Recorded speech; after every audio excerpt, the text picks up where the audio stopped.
Fight!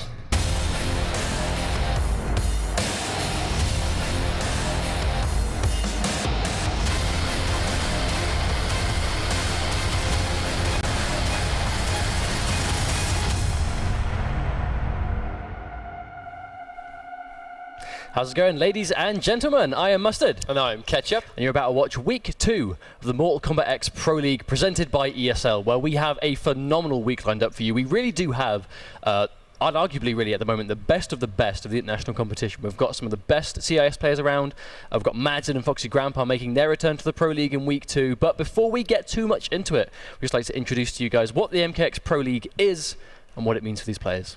Absolutely. Thank you very much for those that are joining us. For those that are new to the league, basically the ESL Mortal Kombat X Pro League is a string of weekly tournaments, and this goes over the course of 8 weeks. We are obviously on week 2 at the moment. And basically every single week these guys will play for a prize pot of $1,000. Now the money's all well and good. We say this every single week. However, it is all about those placement points. Every single week, on top of placing and earning money, you get the placement points. The higher you place, the more points you get. As you can see the distribution here on the screen. By the end of this 8 weeks, the players that have the highest amount of points will get sent to the Season 3 finals, playing for a prize pot of $200,000. Now let's not forget that Season 1 and 2, the finals were $100,000. Season 3, marking a year later, we're playing for double that pot over the same course of time. So when you combine that with the Challenger Cups, that's a lot of money.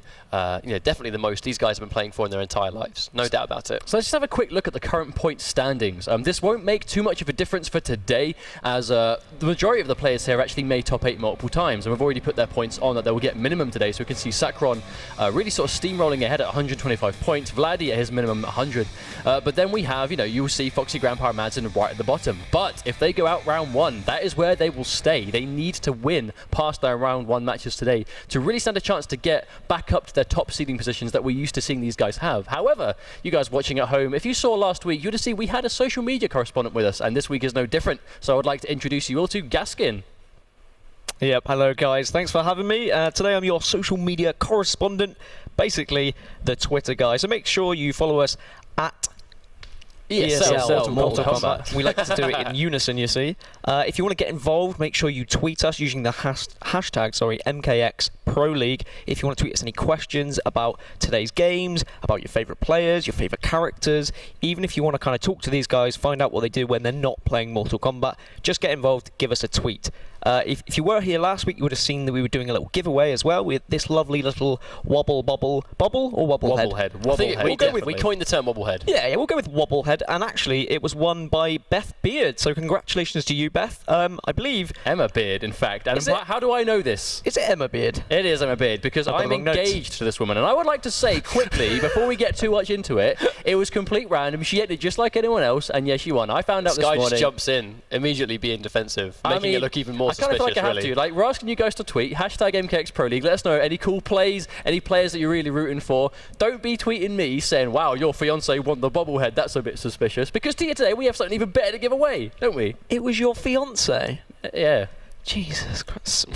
I feel genuinely bad that she won, but I'm happy for her, but I feel really bad because I know how bad it looks. Let's move on. What are they going to win today? Right, so today we have got this Scorpion statue. Not Scorpion Wobble Bobblehead, Scorpion statue, which is actually a very, very rare collectible item. Much more rare. Much more rare. And it also comes with a special skin for just the PS4 of this in-game skin, which I think you're pretty jealous, right? I would like to really add that is extremely rare at the moment. It was the Course Edition. The Course Edition, those guys at Course that made this fantastic model of Scorpion that made its way into the game, and that was obviously crowdfunded, turning into the Blue Steel Sub-Zero skin, which was crowdfunded for last year, and then we have the Crimson Ermac skin this year. That skin's it's done its round. It's done its rounds around. But I mean, that specific Scorpion skin, I've wanted that for a while, and I don't have that, and it makes me really sad that I don't. But one of you guys at home is getting it. If you do want to enter, just head over to esl.gg/MKX comp, all in lowercase, might I add. If you do it in capitals, it might not work. Okay, so much like last week, before we kicked off the show, we had a little bit of a, not really a sit-down interview as such, but we interviewed PXP of Foxy Grandpa to talk about his recent tournament success and the ESL Pro League Season 3. That will kind of follow suit this week, where we have Storm, VDV Storm, who is on the line. We're going to sit down with him and quickly chat to him. This is obviously his second week, but I do believe we actually have him on the line. Are you there, my friend? I'm there, yeah. How are you doing? Okay. Hello, Storm. Thanks for joining us today. Just got a few questions for you, if that's all right. I'm going to pop with the first one, and then these guys will probably jump in as well because they've got plenty of questions to ask you. What I want to know is, obviously, you're well known for being a kind of Takeda user. What are your thoughts about Takeda going into Season 3 after all the latest patches and whatnot? I think Takeda is still very strong. He's always been a strong character, obviously, after buffs. And he pretty much covers all the matchups with all his variations he has. Okay, yeah, solid answer. That's kind of what I expected, really. Yeah, definitely a fair answer, I think. I mean, what I really want to ask you as well is actually coming off the back of Viennality. Huge congratulations, by the way, for such a successful tournament. Sorry we guys couldn't make it out there. We really wanted to. But it was fantastic to watch from home. But what I really know is going for sort of that temporary change into tournament organizer to make sure that it was just a great event for everyone else, you know, not even having time to compete yourself, really. Going straight back into the grind of Season 3, what's it been like going from tournament organizer back into competitive player for the ESL Season 3 period? Well, I've always been a competitor when it came to MK, so I pretty much feel at home, I would say. But yeah, I think it's a difference. There's the big difference between organizing a tournament and competing. But if you're just there for competing, you can really focus on your game, and that's what I want to do in Season 3. Cool, man. Well, here you are again, second week in a row making top 8, but that sort of brings me to what I would like to ask you before we move on. Obviously, the CIS being part of the European Pro League now is a big deal. We've seen Sakron and Vladdy specifically do really, really well from week 1 going into week 2, where they too have made top 8 2 weeks in a row.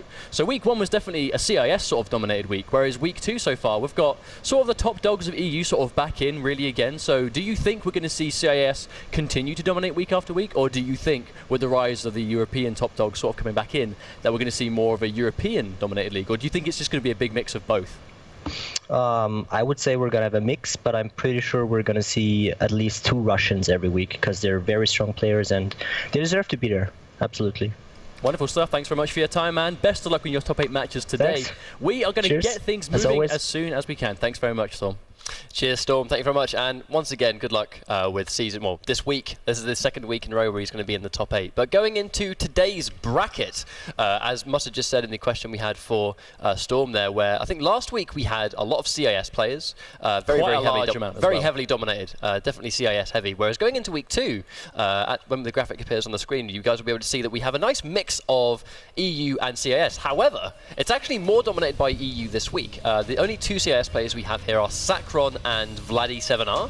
And on the other side of that, we have Foxy Grandpa, Boki, Storm, you know, and these other European players like Madden as well, and Mano, a newcomer, where it's always going to be a mix, but I would be very surprised, as Storm just said, that we wouldn't see these CIS players here every single week, because I mean they've proved that they deserve to be here, and there's a good amount of them, and they all play together. Like, you know, there is some good quality gameplay here that we love seeing. But I would consider this definitely almost like a perfect top 8 for EU, because we've got #1 CIS player versus #1 international player in Sakron versus Foxy Grandpa. We have the second best international player really that we've seen in Madsen versus Vladdy, who is the #2 CIS player right now and #2 in the league as a whole. But then we've got these Season 3 newcomers in Dupe and Mano, the Scorpion player we'll be seeing today. And also we have the return of Storm, who'll be fighting Boki, who's one of his offline training partners. And they've quite been a tried and tested matchup, really. Yeah, Boki so versus Storm. I would expect that set to go down quite close. I know Boki's been playing multiple variations of Kung Lao in preparation for Season 3, but again, all 4 matches are really interesting, but for their own dramatic reasons, and the rest of the tournament is going to be really important, because as I said before, Foxy versus Sakron is a match that we would probably see in Grandfinals of Pro Leagues in terms of just how good these players are, but they're fighting in round 1. Foxy has 25 points right now in the league. Sakron's got 125 at least. So if Foxy loses this time, he's putting himself in a really bad situation moving into the next few weeks of the league in terms of seeding. But this is what really excites me about the early side of the league. Later on in the league, when the seeding is established, it's kind of unlikely that the killers of the tournaments will kind of work their way in and fight each other early on. So, you know, the semi-finals, almost like Season 2, where the semi-finals and finals became a little bit kind of, I guess, predictable, where these dominant players were established and it was the same kind of thing every week. You know, not that it was a negative factor, but I think that going in this early on, where there isn't as much seeding, we see Foxy Grandpa and Sakron in round 1 of the top 8, and this would be a lot of people's call for Grand Finals, where you've got the best international player versus the best CIS player currently, because Sakron is such an amazing dominant performance last time. And let's not forget the Season 2 finals, where Sakron very convincingly took out Foxy, sent him out of the tournament. One of the upsets of the tournament, but also really cementing in everyone's head that this guy is a real deal. It wasn't just, you know, Sakron's this random dude that finds his way into the top 8. That wasn't it at all. Like, he turned up. He had a very consistent season 2 with CIS. Exactly. A very consistent season 2. He turned up and showed that he has what it takes to play.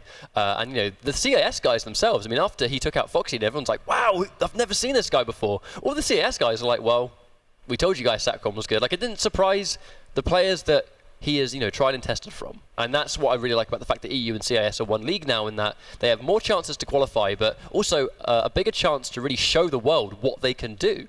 I'm just really interested to see fundamentally alone, what character choice we see in this set, though, because we know that Foxy Grandpa's going to be playing Piercing Melina. I'll be very surprised to... Again, he's already going for it. Yes, that's exactly what I Shaolin thought. Kung Jin is the character that Sakron used to defeat Foxy at Season 2 Finals, but that was back when Foxy was using Kung Lao. So this is a matchup. I don't know how familiar Sakron's going to be, because I know some Russian players have been picking up Melina lately, but Foxy really is the dominant piercing player. There's plenty of Melina players, but he's a piercing specialist. He plays piercing, not Melina, if that makes sense. And we're going to see how this is going to go right from the get-go. This is going to be a really aggressive game 1 from Sakron, but Foxy, I think I'm going to try and keep count of the amount of forward jumps Foxy does in general. Yeah, meter burn dive kick though, just chased down that anti-air attempt. Goes for it again, but Foxy not biting 2 times in a row, catches the back 1-2 into grab. And this is already the kind of Melina established pressure. Now Sakron has an expensive couple of sequences, but he gets tagged by the overhead, not ready for the hit confirm.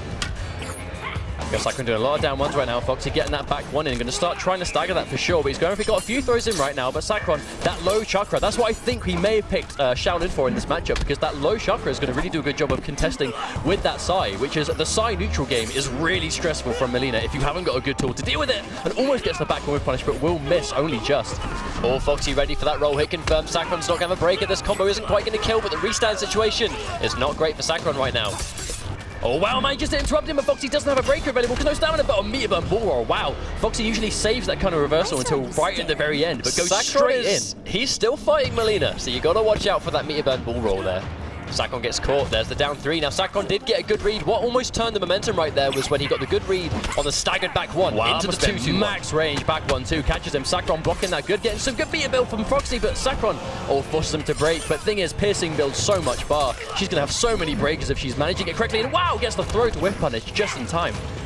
You already see the grab, whiff punish, big and nice reactions down the back 1-2, hit confirming into ball roll. Looking quite bad for Sakron right now, but I mean Foxy sitting pretty right now. Tries to get that low, just trying to catch him from coming in, but again, Foxy's just still lively, but knows there's a gap there, and will make Sakron pay for a clean game 1 to Foxy Grandpa. Here's a fun fact. What does Sakron do now? Because that was quite convincing, now, but the character's definitely not the problem. Here's a fun fact. At the Season 2 Finals, one of the things that actually consistently killed Foxy was him trying to armor meter burn spin, that meter burn chakra low, and he just kept mistiming the armored reversal. The first time, you can tell he's gone home and gone, I'm studying this matchup. I know what took me out of Season 2. He's using the same character, and just in case he goes for Shaolin again, I'm going to refine how I can armor that gap. But that won him the game there. That was the deal breaker. But we see Sakron sticking with Shaolin. I mean, let's be real. Kung Jin has the mids to contest back 1-2, but just maybe not quite the same payout. But Shaolin does have a good projectile, good mobility in the dive kick, good whiff punish potential if he's really going to throw out back 1-2s at spaces he really shouldn't. And there's a good trade. Sakron will bag the first hit, so he gets himself a breaker, but also some more mix-up potential, but will lose the throw. So he is gradually going to be down on life if Foxy manages to keep this throw game up. Wow. Oh, very unfortunate. That was definitely no hit confirm. Foxy probably just confident that Sakron was going to press a button. However, Sakron, good defense then. Patience just to let Foxy hang himself. Oh wow, and there's the unfortunate miss on the overhead, but wow, Foxy goes straight for a raw roll. That is very uncharacteristic, but I think that might be the game plan Foxy's going for here. He knows Sakron's expecting clean by the book play, but wow, a nice back on anti-air. Maximize this damage. There's that nice anti-air, good knockdown. That's the armor breaking back 2, I believe, that one. But I mean, that situation right there. Foxy, every single time he whiffs that string, the opponent does something to try and whiff punish afterwards. And Foxy's always ready for the back 1. Sakron manages to get meat burn dive kick, but again, Foxy gets that breaker, tries to follow up, goes for the armor break, but doesn't bite. Sakron playing really patiently, but Foxy can tell that he's playing so slowly that he's just getting hit by throws after throws.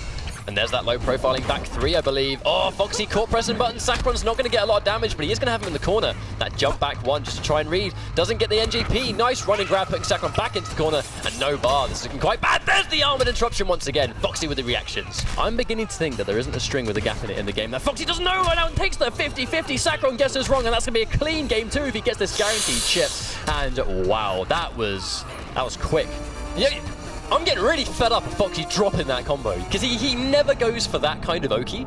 Like the piercing string, which he does the gut stabs. Now that's actually normally quite a traditional Melina combo ender, because it does good damage, gets a good knockdown situation. But it's not the ender that Foxy goes for, that's the thing. But he drops it, and he fishes for brutality every single time, he guarantees it, and he misses it every single time. Oh, it's because he's not playing Kung Lao anymore. He can't just do a grab and do that one brutality that we might see it later on if Boki does it. I hope Boki is a generous god and chooses not to. But Sakron's made the change to Bojitsu, and this is what I was going to talk about.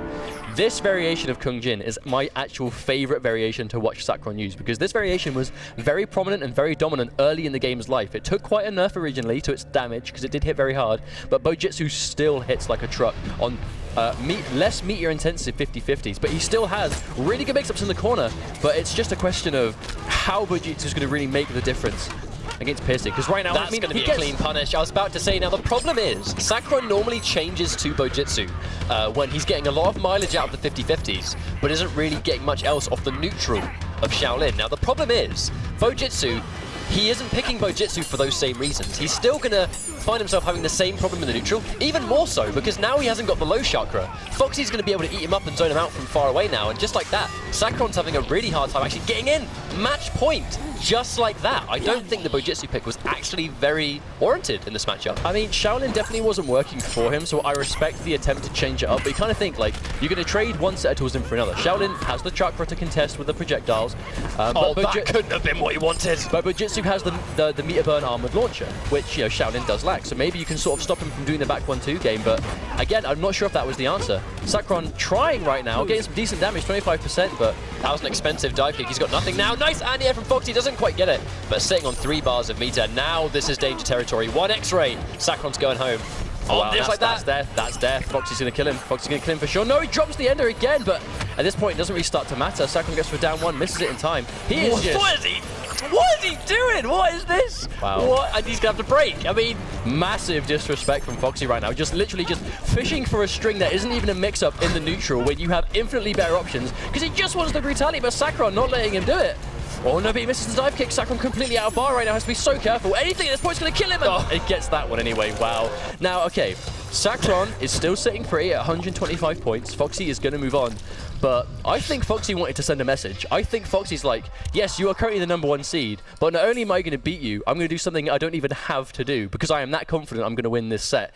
And he wins. What does Sakron do in future weeks if he has to fight him again? Like, because that's a bit of a mental guard break. I don't think I've ever seen Foxy play with his food as much as he did there. Do you remember when he fought Mitsuones in Season 1? Yeah, but what? But that was a while ago. In a tournament match, just walks up to you and that it's not going to chip. Like, he walks up to him, just does the string. Oh, it's blocked. Walk up, do the string again. Like, it's disrespect, man. Massive disrespect. Uncharacteristic. A lot of people were saying on Twitter. I did see a lot of people on Twitter, which fair enough. I mean, Sakron did dominate last week in very strong fashion, but a lot of people were saying, you know, Foxy's going to have to watch out. It's Sakron, this new top player, you know. And I think Foxy probably went, you know what? I think people need reminding. You know, people need reminding that I am the dominant force in the Pro League.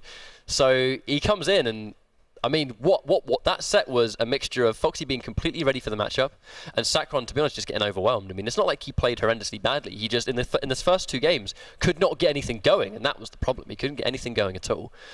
Change to Bojitsu. Now, the thing is, we normally see Sakron change to Bojitsu when it's, I'm hitting loads of the 50-50 strings, and the neutral of the Shaolin doesn't help. So that's why he would switch to Bojitsu for the more damage. In that situation, he didn't pick it for the same reason. He had a weaker neutral because he lost the chakra and the range on some of those strings that you get. And I don't think it was a fantastic... I'm not really sure it was a particularly good decision. Before we get into the next game, guys, just to sort of eliminate a few little pieces of screen lag, I'm going to quickly reset the screen, just to try and sort of fix that for you. Hopefully we're getting this sort of ironed out early on in the show. As long as you guys can listen to us, that's the important thing, I suppose. We can talk about video games. Fantastic voice that I love, I guess. Well, the thing is, we saw Foxy lose. Basically, at Season 2 finals, Foxy lost to Sakron as dominant, basically, in a fashion as we saw there. So we know that Sakron has the opportunity to do that again, but we are actually going to go to a very quick break, guys, so we can quickly sort this slight lag issue out for you. So we'll be right back. Don't go anywhere. We'll get things going with the rest of the Round 1 matches. Hi guys, welcome back to the Mortal Kombat X Pro League presented by ESL. We had to take a quick little restart just to sort of like make some little adjustments to make sure we have no more sort of screen lag for the rest of the matches. Coming up, we have Game 2, which is going to be Boki versus Storm. This is something that I don't think we've seen it too much on the Pro League, but this is something that Boki and Storm would have seen a lot. These guys are training partners. They both go to the same locals in Vienna. I believe it's the Virtual Dojo Vienna is the name of their sort of weekly series. But VDV. For the most part, as far as I'm aware, Boki tends to win the majority of them, but it's in the major events that Boki seems to fall short and Storm will sort of tend to surpass him. Obviously with the exception of Viennality, which was really good for multiple European participants. But Boki has stuck with Kung Lao exclusively, past all the nerfs in the last major patch, where a lot of the community is still saying Kung Lao is very good. A lot of the community is saying he's taken a lot of adjustments and he's not really the same character he used to be, but really it's all about how you play in the set, and these guys know each other inside and out. So in this sort of matchup, I think it's going to become less about the matchup and just these guys playing against each other. Like Boki's not fighting Takeda, he's fighting Storm, you know what I mean? Even though he's playing Takeda and he has to play the matchup to a degree, when you've played as much as these guys have, it becomes a bit more about the opponent less than the character they're playing. Well, I think it's also fair to assume that I think Boki is quite an unorthodox Kung Lao player, where it's it's not so I guess by the book in that it's dedicated pressure in one way into the same kind of predictable kind of neutral that is super I guess tried and tested for some of the Kung Laos. Like Boki will do button presses, all kinds of button presses into orbiting hat. He will do a teleport if he feels like it's going to work. He will do a dive kick if he thinks it's going to work. You see these kind of strings that Boki uses that you don't really see much Kung Lao players do. It's very kind of he plays with his gut expect. feeling. He really plays from his gut. Just if he thinks it's going to work, he's going to do it. But Storm plays in a similar way with Takeda, and that's what we saw him take a lot of success from, especially in Season 2. I mean, let's not forget Storm was the highest placing international player at the ESL Season 2 finals, where he did do a tremendous job of getting 4th place from losers bracket round 1. But again, these guys have played against each other so much that, I mean, it's going to be a close one. I predict it being close, but I generally don't know which one to pull for here. I mean, I think by tournament results, Boki would actually take it over Storm. I don't know what their results are like in the ESL Pro League, but offline, as we said, in those locals that VDV tend to put on, Virtual Dojo Vienna, where Boki actually does tend to take those weekly tournaments. So if these guys play each other a lot, Boki seems to have the upper hand. However, a tournament is a tournament where the pressure's different, the way that you feel on a tournament day might be different. It just depends on how you play on the day. And right now, instead of it being a weekly, whoever plays well on the day-to-day is going to get seeding points, more money, and a higher shot at going to play for $200,000 at the Season 3 finals. I mean, that's going to change your gameplay potentially if you're not ready. I just don't think Storm can really afford to go out in round 1 again, because normally, Storm didn't win any of the weeklies in Season 2, but he was, we say this word a lot in the league, consistent. He was a very consistent player. He had a lot of semi-final placings, a couple of grand finals, I believe, across the 8 weeks, but a lot of semi-final placings. And those points are what really, he was very comfortably in the finals by the end of it. It was I think he was like the fourth player to be confirmed in points. But even then it was done quite early on, because he had a lot of semi-finals placing, a lot of decent placings early in the league, and sort of stuck true to that. But if he goes out 2 weeks in a row at 8th, then he's really putting himself in a hard situation, because the competition is so much higher in Season 3. We have the introduction of the CIS players. We've got Sakron, we've got Vladi, we have Arzu, we have Harry Nightmare, who made 16th this week. He was eliminated by Madsen, so he didn't make top 8, which I believe was as I heard, a really good match between the two of them. Didn't Storm have to defeat Flet as well? He did. To get top 8? It was very nearly another CIS-dominated league, but the EU guys pulled through and stopped that from happening. I mean, let's not forget, Foxy and Madsen are arguably Europe's 2 best players on tournament results, and neither of them could enter last week because they were at Hype Spotting, where they got first and third. Honeybee did defeat Madsen, yes, of course. But still, they placed very well at Hype Spotting, and they weren't here because Hype Spotting had a large pop bonus. It was definitely worth it for those guys, but they missed out on this, and they took the risk of losing out. I think, speaking of taking the risk and missing out on finishing points, I think what's really cool actually as well was that Honeybee and Biohazard also couldn't enter the ESL Pro League last week because they were also in Scotland for Hype Spotting. Honeybee and Biohazard entered this for week 2. Honeybee and Biohazard are both in the top 8. It's another good week for CR. Fantastic to see. It's CR have been really strong as well. Because you've got Honeybee, you've got Bio, and you've got Sonic Fox, who obviously we've got Dragon now as well, but and obviously Brown Cowboy. What I was going to say doesn't apply. I was going to say they were like the 3 strong CR players, but they've got so much more than that now, and you really can't count any of the team out. They're just a very consistent group of players, especially for NA. But who do we have in EU for CR? We have Zarakamaka, who we've not seen for the past couple of weeks. I think it's as you said in that video earlier on, he's been sitting under a waterfall doing some meditations. I don't believe he's been able to enter. He has a new main, and I don't think he thinks it's quite ready for tournaments yet. I'm not sure. I know he's been playing, and he's been putting a lot of time in, but he has a new character that I hope we get to see unveiled at some point in the Pro League. Well, fingers crossed. Absolutely fingers crossed. I mean, we're starting to see these high execution characters really start to rise up, especially with the new netcode that Mortal Kombat X has as well, where, you know, Vladdy, I mean, we can't forget the masterclass of Johnny Cage that Vladdy put on last week. He was on a bit of a rampage It was last week. crisp cancels into crisp cancels, and it's all thanks to this new netcode, which just, you know, with the exception obviously of the built-in 3 frames of delay that online has to accommodate for the rollback system, like, it allows for these high execution characters to really thrive. And then we can see Boki going for the tried and true Tempest Lao, Storm in for that tried and true. Wait a minute, Ronin Takeda, really?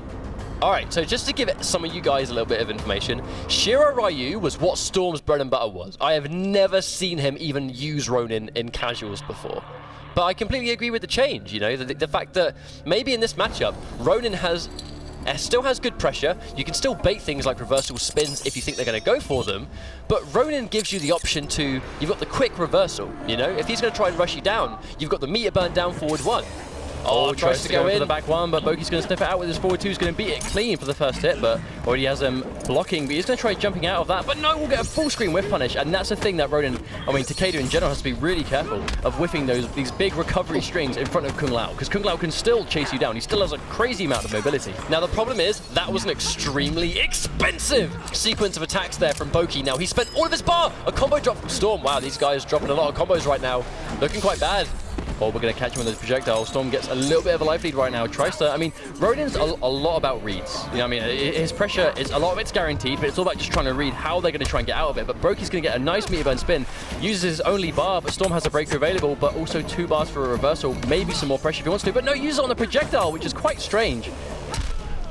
Now that's one of the changes. I mean, that overhead was made a bit slower. Tries to go in for the down back 1, but Storm, very unfortunately, doesn't throw the blade down close enough to Boki. Accidentally gets the medium range 1 and already commits in to the callback before he realizes he's thrown the wrong one down. Round Clean 1 dive goes kick to as well Boki. for Boki to finish that one out. I mean, going in, oh no, misses the confirm. Boki probably tried to turn that dive kick into a full combo, but unfortunately does miss it. Jumps himself into the corner. Not sure I agree with that. Storm goes for the reversal. That back 1 staggered, that back 1 really good tool. Kind of like shades of Melina's back 1 too. Very similar kind of like, you know, double mid, good range on the hitbox there. But gets a good grab, throwing him straight into the corner. And although the meter burn all-back out was adjusted, I mean, against Takeda, he's still got a chunky hitbox.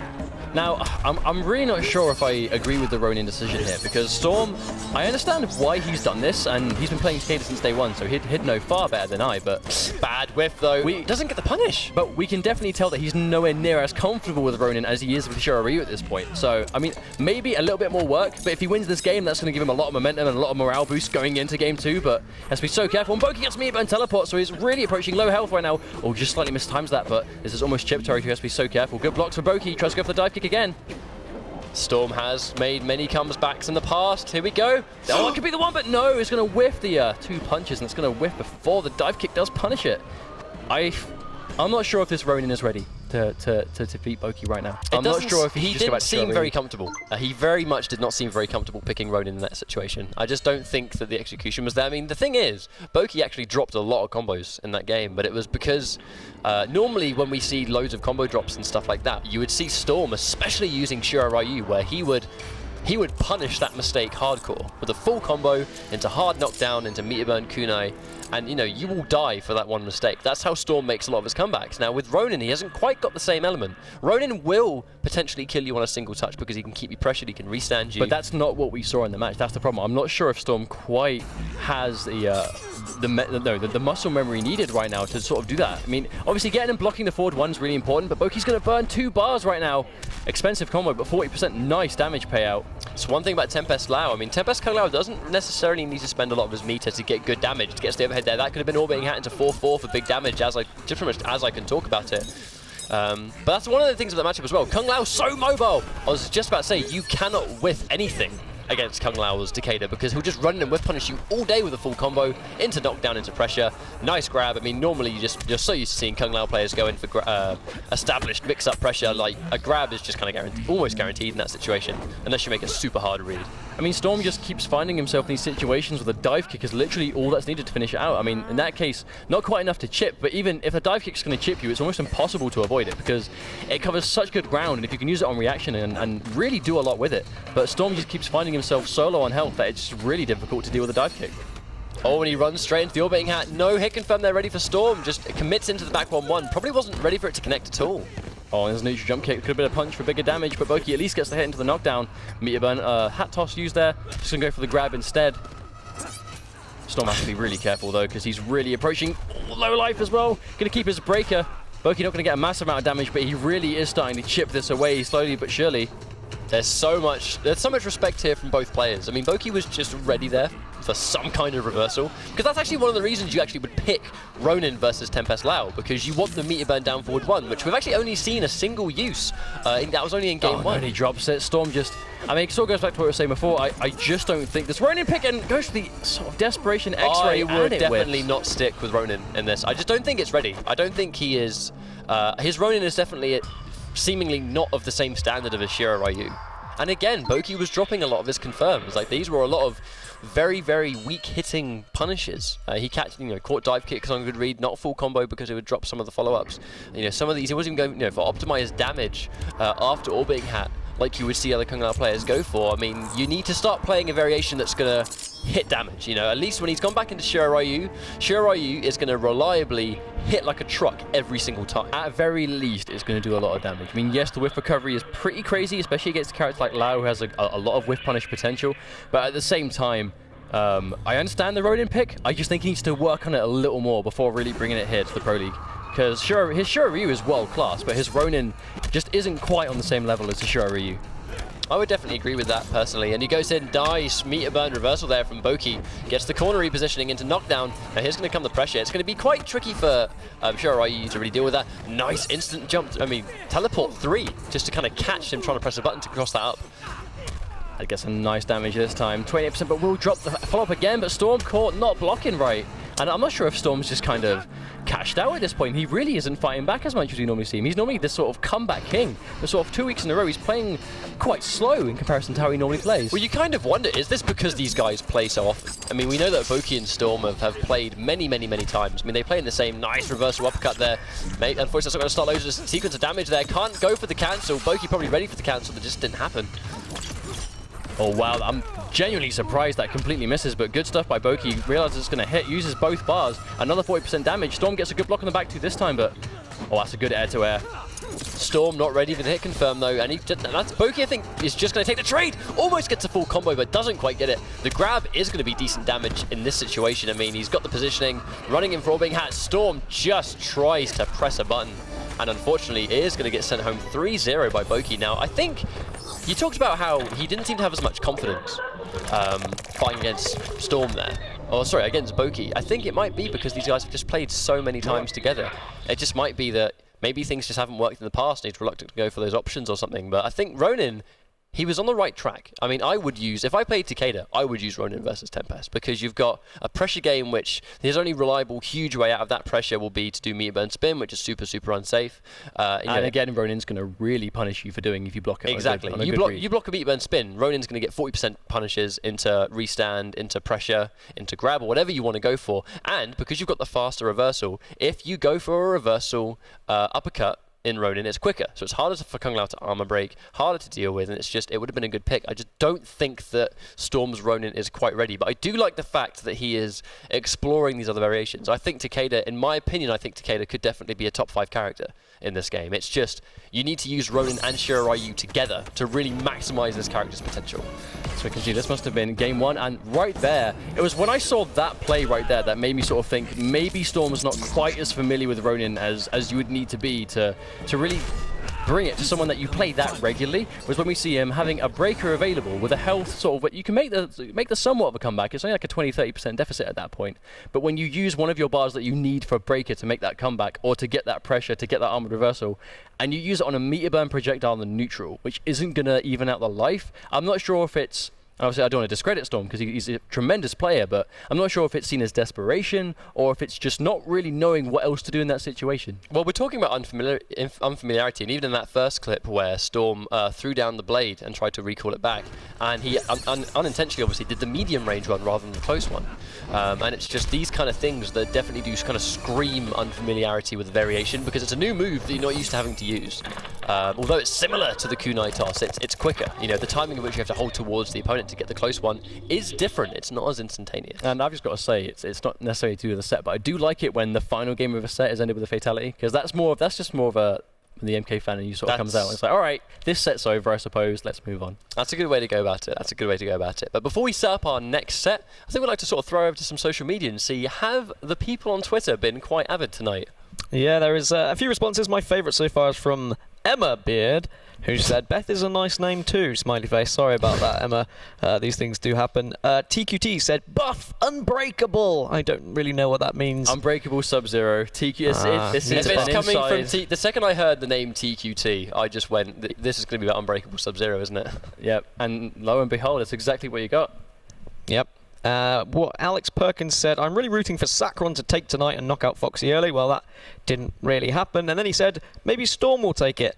That didn't happen either. So your predictions are kind of not with it today. Maybe you'll get a bit better as we go on. Thank heavens that the prediction points we don't do at the moment. Because can you imagine the difference right now? Because Season 2 it was very much, if Storm's playing, you're betting on him. If Foxy's playing, well, I say betting, you're predicting those points on him, you know what I mean? And it was kind of a very safe assumption that Foxy's playing, get your points on him. If Storm's playing, get your points on him. But Season 3 is definitely, aside from Foxy, because that set was definitely up in the air until it actually started and we saw, okay, Foxy's clearly ready for it.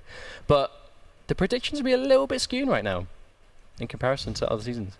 I want to see if the North American ones as well, the prediction system in the North America will be interesting, because we've got so many like seasoned. It's going to be a hard week. Seasoned top. I mean, this week's top 8 is insane for North. I mean, we'll talk about that later on in the day, but I mean, like, just the quality of players we have across both of these because of the switch. I mean, it's giving us some fantastic matches, and even then we can see great quality gameplay. Speaking of that, we actually have complete New Blood versus kind of New Blood in Dupe. So we actually saw Dupe last week. It's going to be Mano versus Dupe, Greece versus, I believe that's, well, where's Dupe? I can't see it from back here, unfortunately. I'm really bad on my geography, and I really apologise, but I don't know what that flag is. Well, that is Finland. Of course. Dupe, I wanted to say it. I wanted to say that, but it just didn't come out. So Dupe is a Kano specialist. Wow, we're terrible at this. Dupe is a Kano specialist where he's been here for the past 2 weeks. Where Dupe, unfortunately, I believe he fell quite short to, I think it was Arzu Dupe fought. It was Katana versus Kano. It was a Russian Katana, so it's either Saccron or Arzu. But I'm pretty certain it was Saccron or Arzu. I think it was Arzu. Where basically it was Cutthroat versus Royal Storm, because the CIS players do massively favour using Royal Storm as a Katana variation. And unfortunately, we saw kind of signs of life from Dupe. Unfortunately, just quite didn't clutch it out. You know, it was a 3-0. I actually watched that set. That was the first set I wanted to watch because I've been a big fan of Dupe's Kano for a long time now. Because he's been playing the character since day one. Kano's a tremendously fun character to watch, and he always has been. And Cutthroat's always been consistently quite good. But I wanted to watch that set back, and Dupe did really well. Like it was a 3-0 set, but he took a lot of rounds. Almost every. I'm pretty sure the 3 games he actually did take a round in each one, and it was definitely not. It was a dominant set, but the matches weren't dominant, if you know what I mean. Now, before we get stuck into this match, these guys are already choosing their characters and ready to go. Mano, the Greek Hellfire Scorpion. We also saw Junamanene Scorpion last week. Scorpion definitely more popular on PS4, at least when it comes to the high-level Scorpions that we see use Hellfire specifically. Because the dash cancels, you need the execution, and now with the new netcode, we have the access to that. And we're seeing these players with these higher execution characters really start to shine. But at the same time, Dupe has Cutthroat, a tremendous character right now, definitely being quite favoured right now with the online masses. But again, Dupe's been playing this character since day one. He will be ready. But a nice first hit does go to Mano, gets himself the breaker available. And they're waiting for each other's pokes. Now, this is going to be quite an explosive matchup. There's going to be patience there because Dupe does like to favour that knife strike into the counter poke straight ball, which gets the full combo. And right as he goes in for there, tries to counter poke into the safe up ball, and it's just relentless pressure right now. Gets a jump in, but the 1-1-2 does advance forward, making that stream whiff entirely. But you see, like, the real strength of Cutthroat's neutral. Like, you hit so often, so much that before you know it, like, this is going to be a big combo to finish it out if he doesn't drop this. But at the same time, yeah, there you go, 30% to finish it. But that was the first combo Dupe got of the set. The rest of that damage was just chipping constantly over and over and over again until Mano had nothing left to take. And now you've got that safe knife strike. I mean, it's even nice. Gets the overhead. But I say it's even safer there going for that knife strike with an amazing hitbox. Full screen ball. What a read from Dupe. Get that knockdown. Gets the 50-50 ball, but Mano doesn't bite. He's starting to, as soon as he sees that Mano's starting to block, he goes for the throw. Dupe's really in his head right now. Gets another 50-50. Does go for the knife strike. Big damage. Nice 29% into hard knockdown. Kano buff. This is going to do some damage. Tries to get the counter poke. Goes in for for the teleport. That's going to be a full combo. Mano's going to have to make this one count. And are we going to see another patented Hellfire comeback? Oh no! He drops his first cancel, and Jupe's going to make him pay for it. Gets a nice backdash on the read, but no! Mano goes for a teleport and a preemptive anti-air attempt. And Jupe, patient, just sits it through and takes game 1 very convincingly. I respect both ends of that exchange. I mean, I respect the attempt to go for the jump into teleport because Jupe loves anti-airing. I mean, we saw it all the time there. Kano's anti-air uppercut is really strong. You've got anti-air Kano ball, you've got anti-air standing 1. I mean, he's completely covered in them. So trying to anti-air somebody as Kano is almost, you know, it's a safe way to go. So I think with Mano calling that bluff and going, I think I'm going to jump in because, you know, you're waiting for a jump in because I'm almost dead. What happens when someone's almost dead? They jump. I'm going to jump into you, try and get you to anti-air, and teleport the anti-air attempt. Well, he was at the amount of health that a down 2 anti-air would have killed him. So he sort of just called his bluff, and Jupe was like, nope, I'm just going to sit here, be really patient, and bam, he hung himself. I respect both, you know, both sides of that, but Jupe with the ultimate patience against the Scorpion, which is ultimately how you deal with impatient Scorpion play, which is just let them hang themselves because a lot of stuff is unsafe on block. It's a clean jump in to start things off, uses the bar, and that's going to be really good stuff, 34%. Now, we don't see, I was about to say, we don't see Jupe go for as many damage buffs as other Kano players, but I think right now he's got so much momentum right now that we're seeing him really start to go, because the thing about Kano's damage buff is it actually does quite a significant amount of damage to Kano, but no, he isn't caught fuzzing the forward 4, but Mano thinks he's going to block it in time and goes for the throw instead. Cuts his damage off a bit, but does have quite a nice life lead right now. Now, it would have been a full combo if he committed into the spear, but I mean, it's commitment at the end of the day. It's an unsafe option, so if he blocked it, I don't think he wanted to take that damage. Oh, does catch him. Oh no, doesn't get the whip punish in time. We're actually seeing a lot of wake-up teleports that are working, in that Jupe is actually pressing a button, tries to go in for the grab, does it way too early. That's going to be a great tech from Jupe. This could even be the game. Gets hit by the overhead, and that's going to take round 1 for Jupe. I mean, that was completely in Mano's court, but gets the grab too early. Jupe with a clutch throw tech, straight in for the mix-up, and that's the strength of Cutthroat right there. The problem is Mano is, he's reading too much and not reacting enough. He's doing a lot of things on, you know, preemptiveness that, okay, he's going to block this, he's going to get hit by this, so this is going to work. And unfortunately, it's just not working out for him right now. But he gets a nice sequence of no, but Jupe's going to catch him with a meteor burn ball. Mano tries to break, but doesn't have the stamina, so he's just going to let that rock for a nice 30%. That Cutthroat corner carry so strong, but Jupe going to go for the safe counter poke again, going to throw him towards the corner. He has the bar to kill him. Mano approaching a break, but no, uses his bar and a meteor burn teleport. If Mano gets hit once, this is going to be death. I like that forward 2-1 just to predict some kind of jump or backdash attempt. Mano just going to sit there and take it. Still in a bad situation. Jupe poking so much or so little with recovery on that attack. Hit by the last hit of the 2-1-4 string just to make sure he gets out of it so he doesn't have to take the block damage. Tries to go for the anti-air, doesn't quite get it. Mano still not in a great situation. And there's the patience once again. That's 2 for 2 games. Mano was thrown out a teleport in that second round and Jupe has just punished him so hard, he's lost the game for it. Now, a clean 2-0 up right now. We're seeing a lot of 3-0s today. I mean, Mano's really got his work out for him to make this sort of return, because these matches aren't completely dominant. They're very fast, because these are very two aggressive characters.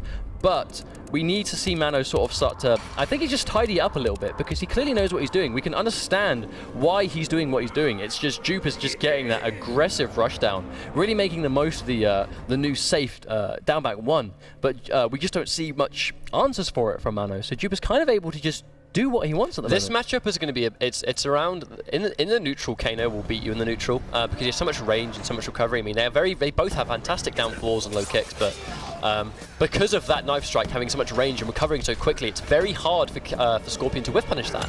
So it's really a matter of just you have to get that one touch and get as much damage as you physically can. I mean, I like that. Every time we see Jupe get an airborne Kano just ball, as I can say right there, the poke, the range, the recovery speed. I mean, that move has been buffed insane.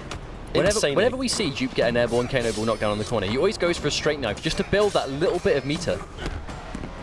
And there's that, I mean, it's the character-specific knowledge, right? Where you've played a character since launch, and all these little pieces of detail, I mean, you just know them. And again, poking in with the forward 2-1, just in case he pressed the button. And he's going to catch the low. This could be the start of something. I mean, Jupe's probably not going to break this. He's going to hold the breaker until he gets hit again. I think if he gets right on this mix-up here, no, just not even then, just going to armor out. Mano really has to watch out. Jupe gets himself to match point where he has a bar. Mano has a breaker available, but he's going to need that. if he's going to be able to, well, actually deal with the cutthroat rushdown right now, because it's the rushdown that's killing him. Now, I think Mano just needs to get as much damage on the table as he physically can every time he lands a hit. However, I think just Jupe getting some really... I like that wake-up meter burn teleport just to get full screen, just to get out of that situation. Makes it whiff, gets a down 3, gets the hit advantage, going to run in, but no, Mano's not going to bite, but doesn't punish the stray ball. Has to be so careful, because Jupe right now is just doing what he wants, because he's not getting punished, and he knows it. A really good play by Jupe to recognize he can just get away with this. Trying to go in for the jump, but Jupe ready for it again. Nice patience there. Down 4 trip guard, catches it again. So much range on that.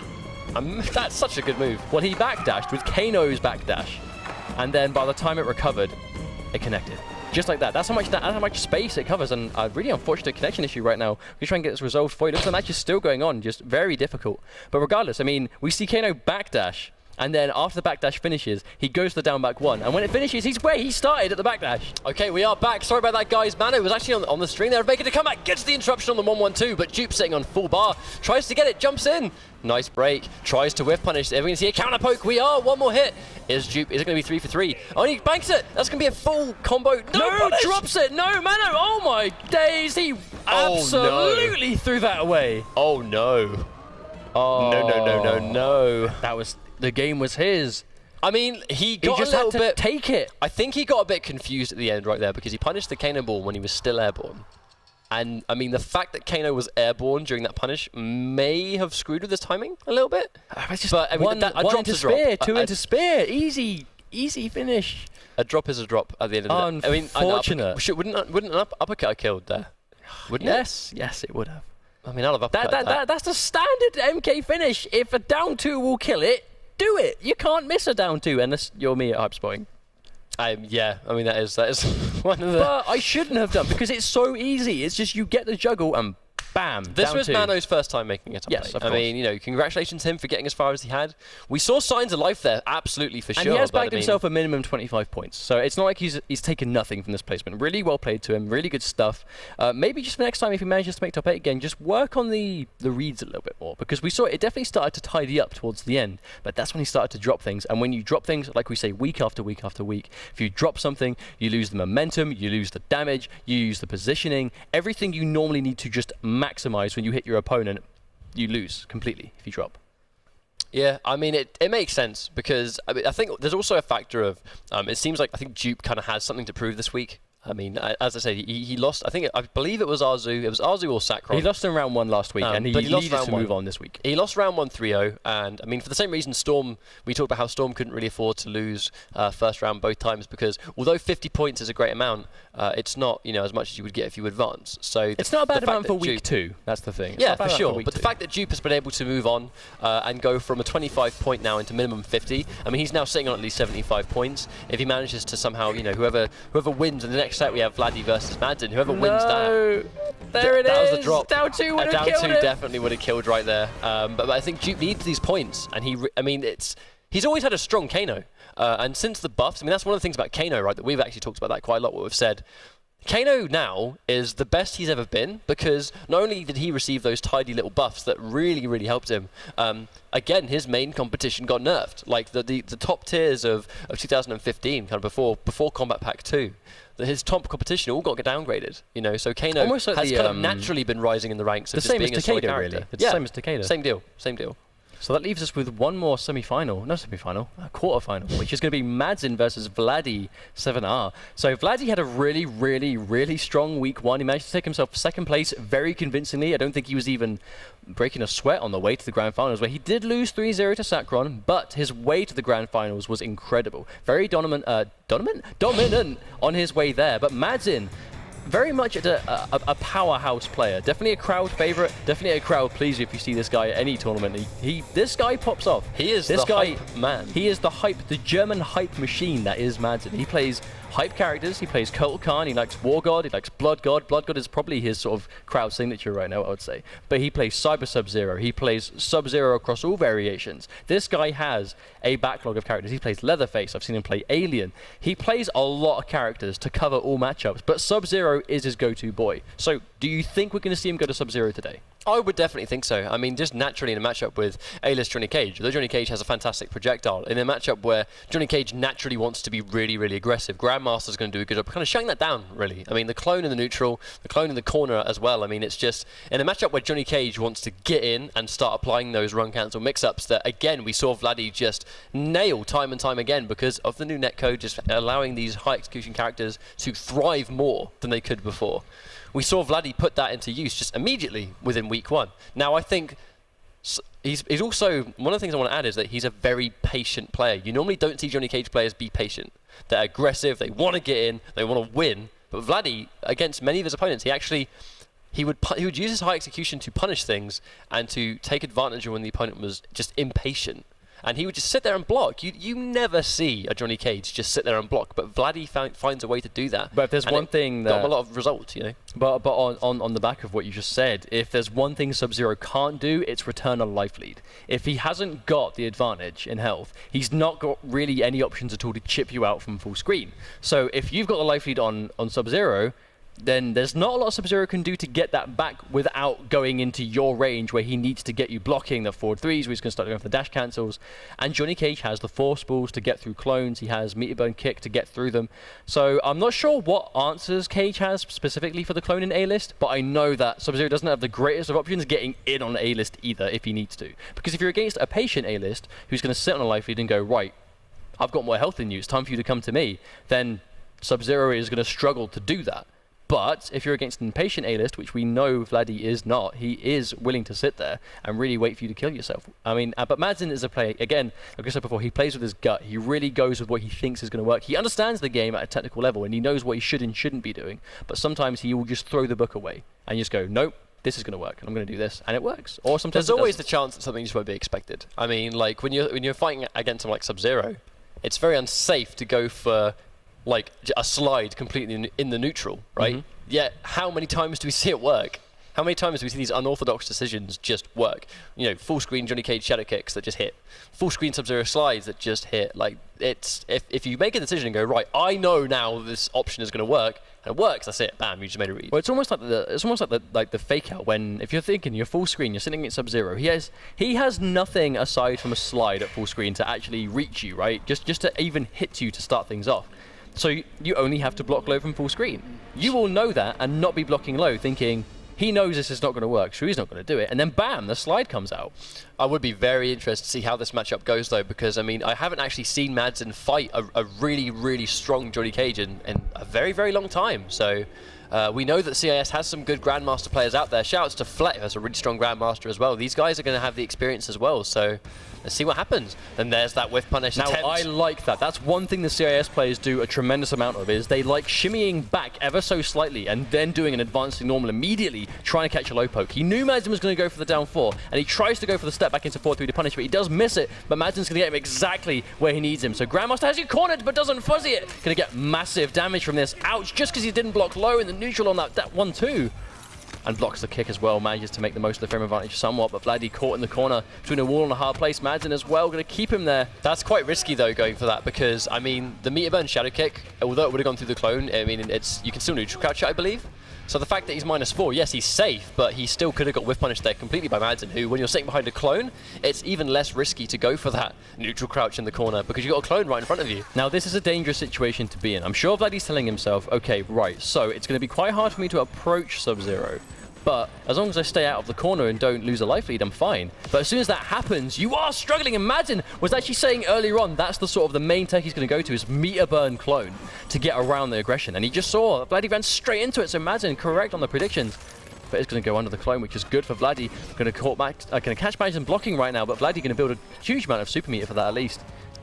He's working his way, trying to put him straight into the corner. Gets the clone toss. There's that low clone toss, the buff that Sub-Zero did receive in Grandmaster. He can throw the clone slightly lower to the ground to not have as much of a hitbox issue. Nice anti-cross up down 1 there from Vladdy. Oh, and there's the meter burn clone again. Vladdy only just outside of a break. Even if he breaks it, he's going to be in the corner. Madsen's going to get the knockdown into a clone. Meter burn clone again. And oh no, but has a breaker. Not so bad for Vladdy, but Madsen still won about 30% life away from taking the game. Wow, call that 15%.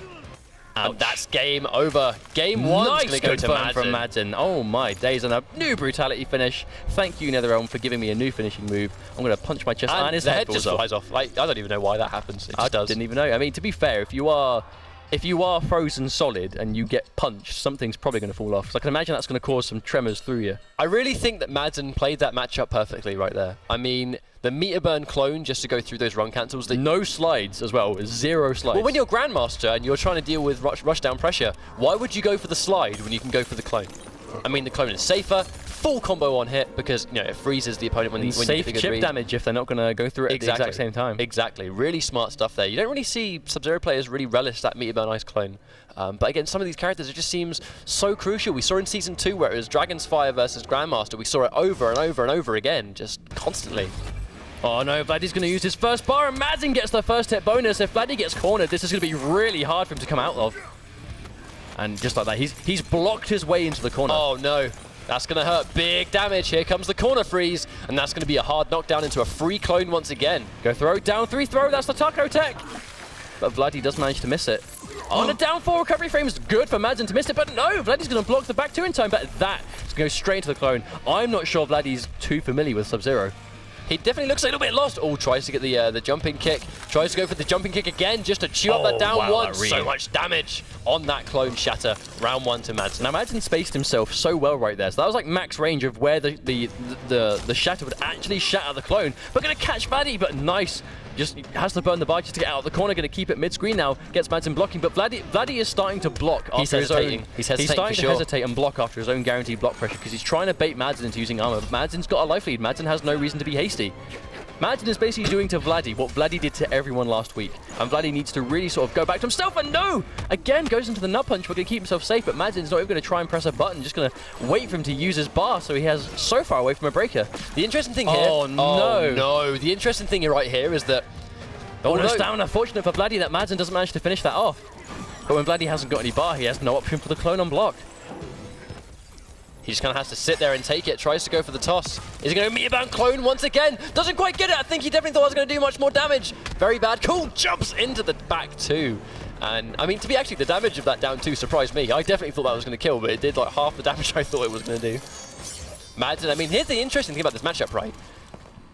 What's going on, though, is that Madden is not he's not actually being the defensive one. He's actually pushing Vladdy into the corner, and he's using the clone when Vladdy's trying to fight his way out. He's in that neutral space. It's always Madden going in on Vladdy, Madden going in on Vladdy. The second Vladdy goes in, meter burn clone to go straight through the pressure, or he's just using the meter burn clone to just try and stop any remote momentum of Vladdy getting out of that corner situation. It's almost like a constant tug of war that Madden is always winning. Like Vladdy is always finding... It's 2 versus 1, it's not fair. It's Vladdy making his way into the corner on block. I mean, yeah, in game 1 you get hit by a slide for mid-screen, you're going to end up in the corner. Sub-Zero just has that carry. But even with Vladdy blocking these, you know, just standard mids into clone, because Vladdy just didn't want to use his bar to like do a little bit of damage to Madden to get rid of the clone. I'm just not He sure. blocked himself into the corner, and that's a really hard thing for Johnny Cage to deal with. I just think this matchup, again, good for Vladdy to get out of that, but I'm beginning to think it doesn't really matter, because this just seems like a really tough matchup for Johnny Cage to deal with. I mean, the thing is, I really don't agree with how often Vladdy's going. Oh no, I'm not sure if that was a shadow kick attempt that unfortunately that's going to hurt as well. Ouch. Big damage. This might kill if he gets max damage on this. Very close. Yeah, goes for tries to cash out. 43%, down 3. That's going to take it. Madden match point. But what does Vladdy do in this situation? I just don't think A-List is going to be able to do anything about this. He just gets cornered and then bam. Oh, he does catch the down 4 right there. But again, I mean, I will be honest, I don't like this meter usage from Vladdy. I don't think it's working out that well at all. He's constantly finding himself with no meter.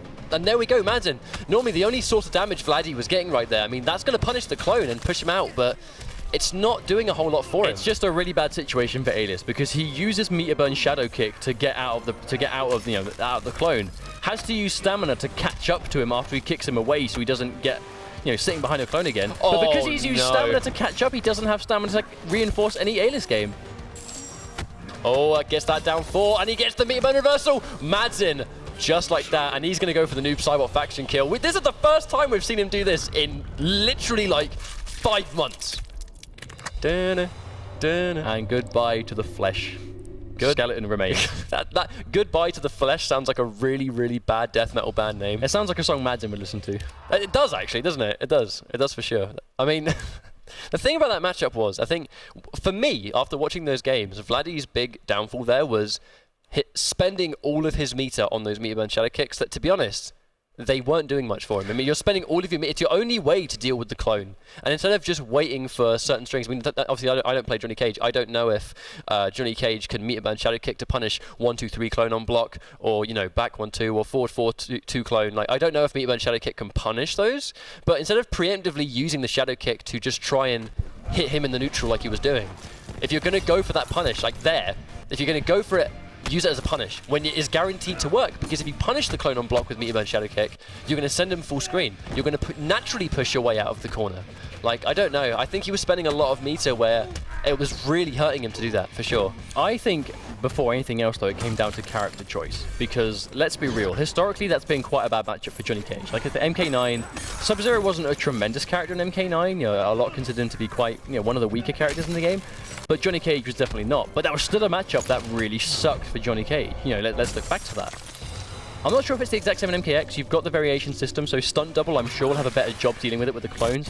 But that is a really big talking point that I want to sort of really address here is, if you limit yourself to one character and one variation, you unfortunately put yourself in a situation where this can happen.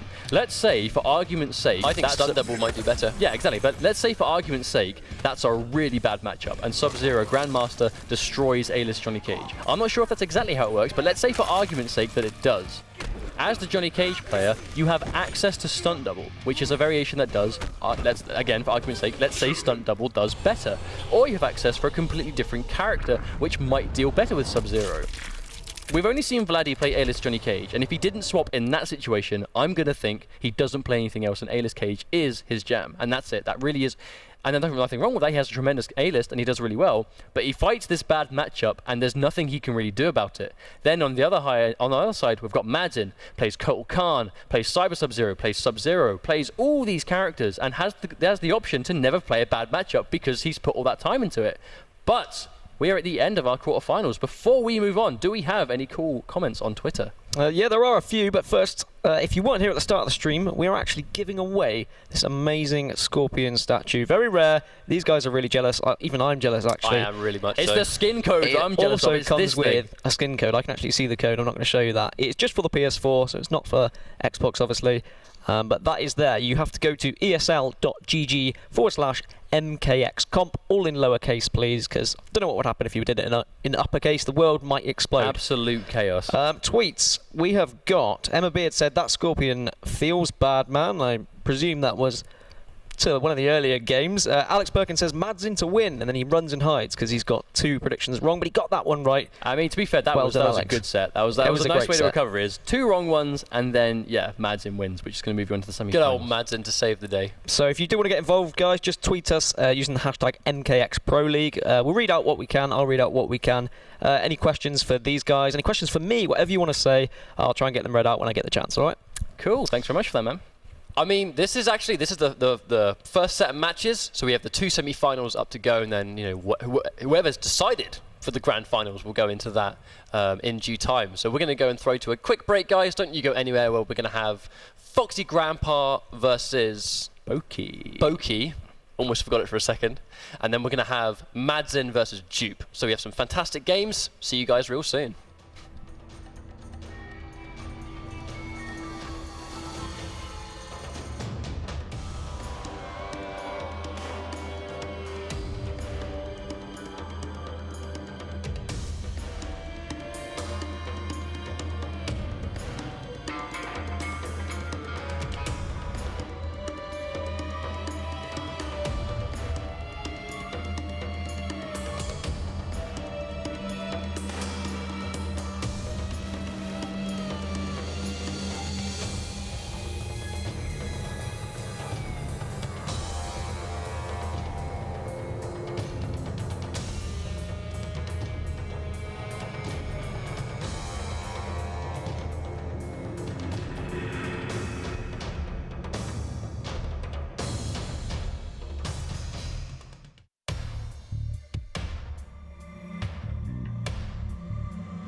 bow to the Emperor.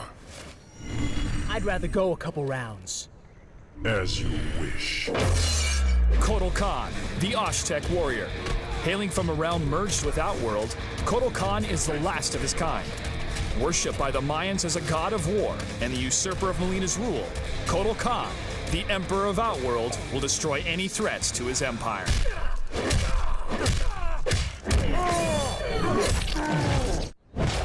I shall honor you with combat. In the War God variation, Kotal Khan dons his mighty Makuito blade, increasing the range of his special attacks and greatly improving his mix-up potential. Face the blade of Aztec. Use Aztec Stomp, forward A, in combination with overhead sword smash for hard-to-block openers. This fast overhead blow is Kotal's best answer on wake up or to challenge your opponent's armored attacks.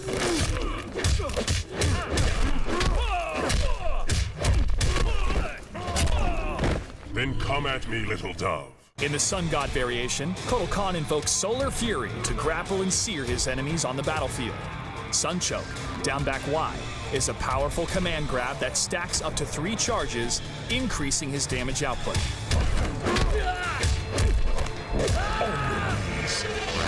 The threat of Sun Choke will cause your opponents to flee. Use Burning Sunstone, down forward A plus right trigger, to capitalize on big damage in the corner. When fully charged, Khan demonstrates his divinity with a sacrifice to the heavens.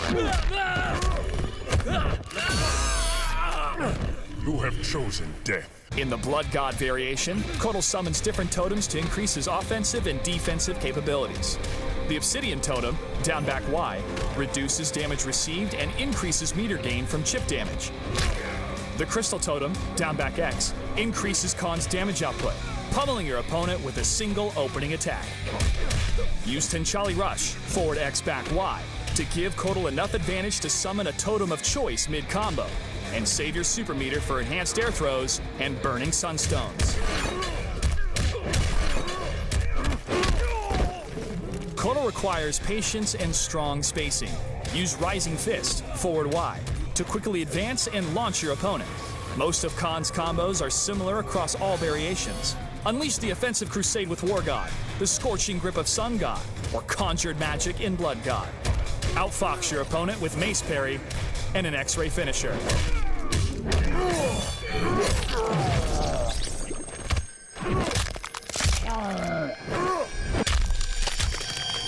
Complete the ritual with the brutality. On your knees. Brutality. Your soul burns. Kotal Khan wins. Conquer your enemies with the War God Emperor of Outworld, Kotal Khan.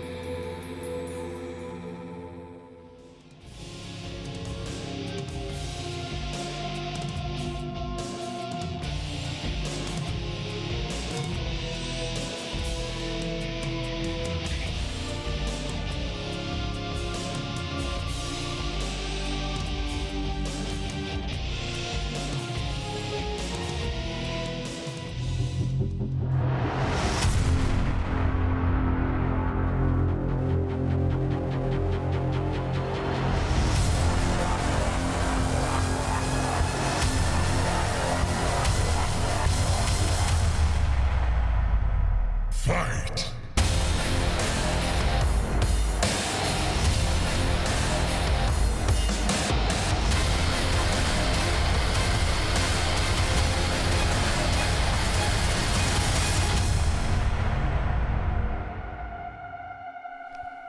How's it going, ladies and gentlemen? Welcome back to week 2 of the MKX Pro League presented by ESL, where we are raring to get going with our first semi-final of the day, which will be PND PXP, a Foxy Grandpa versus Boki from Virtual Dojo Vienna, where they both had a really good day so far. We saw, well, I think every set so far has been a 3-0 set, but we might see that continue. We've got Foxy and his patented Melina at this point coming up against Boki's, which I predict will be a Kung Lao again. So that's a matchup. This is like Foxy having to conquer his old His old friend he must now put in the ground. Well, they did already used advance to for say money. that the two decent Kung Lao players of EU, in tournament at least, were basically Boki and Foxy. I mean, Boki was very consistent, and he still is to this day a very consistent Kung Lao player at the more offline tournaments around Europe, basically, where Boki would go and play very well for himself. And it was Foxy. Obviously, Foxy doesn't use Kung Lao anymore; he uses Melina, and only uses Piercing Melina. So obviously, he just went pretty much straight from Tempest Lao to Piercing Melina.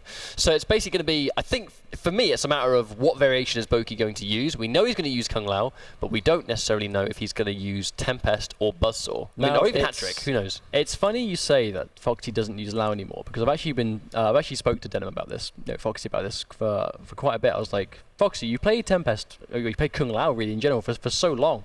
Is there any matchup that you'd still play it for? Because I actually see that he still plays it every now and then. He still keeps up to date and brushes up on his Kung Lao. And he said, one character in the game I will use Kung Lao on before I use Melina.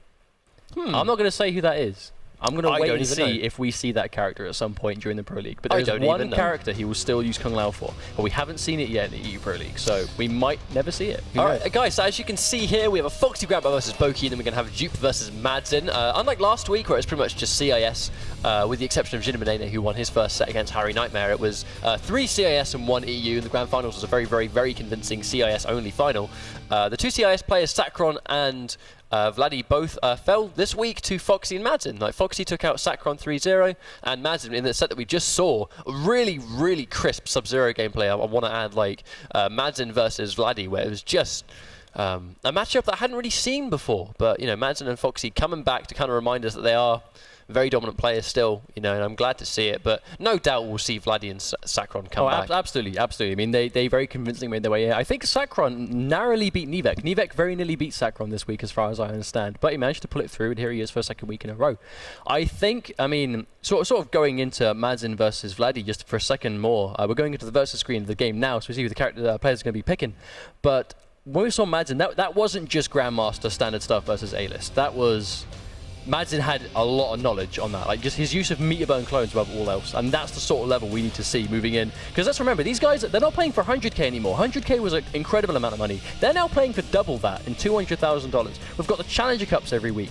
We have Latin America, we have CIS and the Challenger Cups as well. We have so much incentive and so much financial incentive for these players to really bring it. And here we are, week 2, where these players are just bringing out a crazy level of play for that massive cash prize. That's why we're starting to see people explore more. That's why Foxy jumped ship from Kung Lao to Melina, because he feels like she fits his style better. So he goes straight. This worldwide character loyalist of Kung Lao. Everyone around the world knows Foxy as a Kung Lao player, but there's so much to play for now. He's decided, I'm going to play a character that fits me to a T, and that's what the Melina picks for. That's why Boki doesn't just stick to Tempest Lao. I mean, because he plays Buzzsaw. I've never seen him use Hat-Trick yet, but we see him in tournament Buzzsaw and Tempest Buzzsaw. Definitely his sort of two go-tos. We see people like Madzin that play Blood God. I mean, that's it was Sub-Zero, but then he ended up making that transition into using Blood God. We've even seen him use Cyber Sub-Zero. Like, these guys, that they're picking what fits them, because they have to now. There's too much to play for, and just like that, now we know exactly why he's gone for the Buzzsaw pick, because if there are any strings that can be interrupted, you can obviously do that in most matchups. However, in this situation, the Buzzsaw pick has been for the low hat. The low hat to contest with that side toss from full screen. That's exactly why he's gone Buzzsaw, I think, for sure. If there's one thing Foxy could do when he played Kung Lao, is he was the master of the Lao mirror. He never even came close to losing against Kung Lao at any point during Season 1 or 2. So if there's one guy that's going to be ready for Kung Lao as a character, it's probably going to be Foxy, because he just never even remotely struggled against this character at any point while he mained it. Well, here's the problem. If Boki gets a good read in the neutral, or versus the back 1-2 mix-up, as you can see there, he's hit Foxy twice. If he was in Tempest, that would have been 2 full combos. And in this situation, he's barely scratched the surface, because Buzzsaw does not do much damage. Oh no, bad times. Boki's going to get caught by that string right there. Full hit confirm into 35%, I believe it is. No, 34 off that confirm. No respect. Risky of Boki to use his only bar of meter on the meter burn hat, on the meter burn spin even, but Foxy going to keep him there. Boki gets a nice throw if he can chip him out. At least force the breaker out of Foxy before the round is over. Maybe make a full comeback, but gets the double overhead, force him to break. One more hit's going to do it, but no. Blocks the back 1-2, manages to get there. Nice read in the teleport, but will whiff entirely. Boki goes for the throw, but not quite ready for it. Gets a no hat. Oh, purposefully neutral ducking. Foxy Grandpa absolutely ready for that. But that was a good round. Boki playing really well. He doesn't do a massive amount of damage, but you can tell why he's doing these things. That's a good chase down there in the back one too. I mean, when you establish so much respect, I don't really know what Kung Lao's options are after that back one is blocked. I mean, I know you've got the advancing forward too, but the question is it just too slow in this situation? And that back one too makes that teleport whiff completely. Very unfortunate there for Boki. Finds himself in the corner, and right now he's on the ropes. Definitely on the ropes. The anti-air, but I think just wants to wait for him to empty jump. Foxy Grandpa, so much meter to work with right now. Has a breaker available and a massive life lead. Not even going to try and break at this point, and there we go. He's used the meter burn ball roll.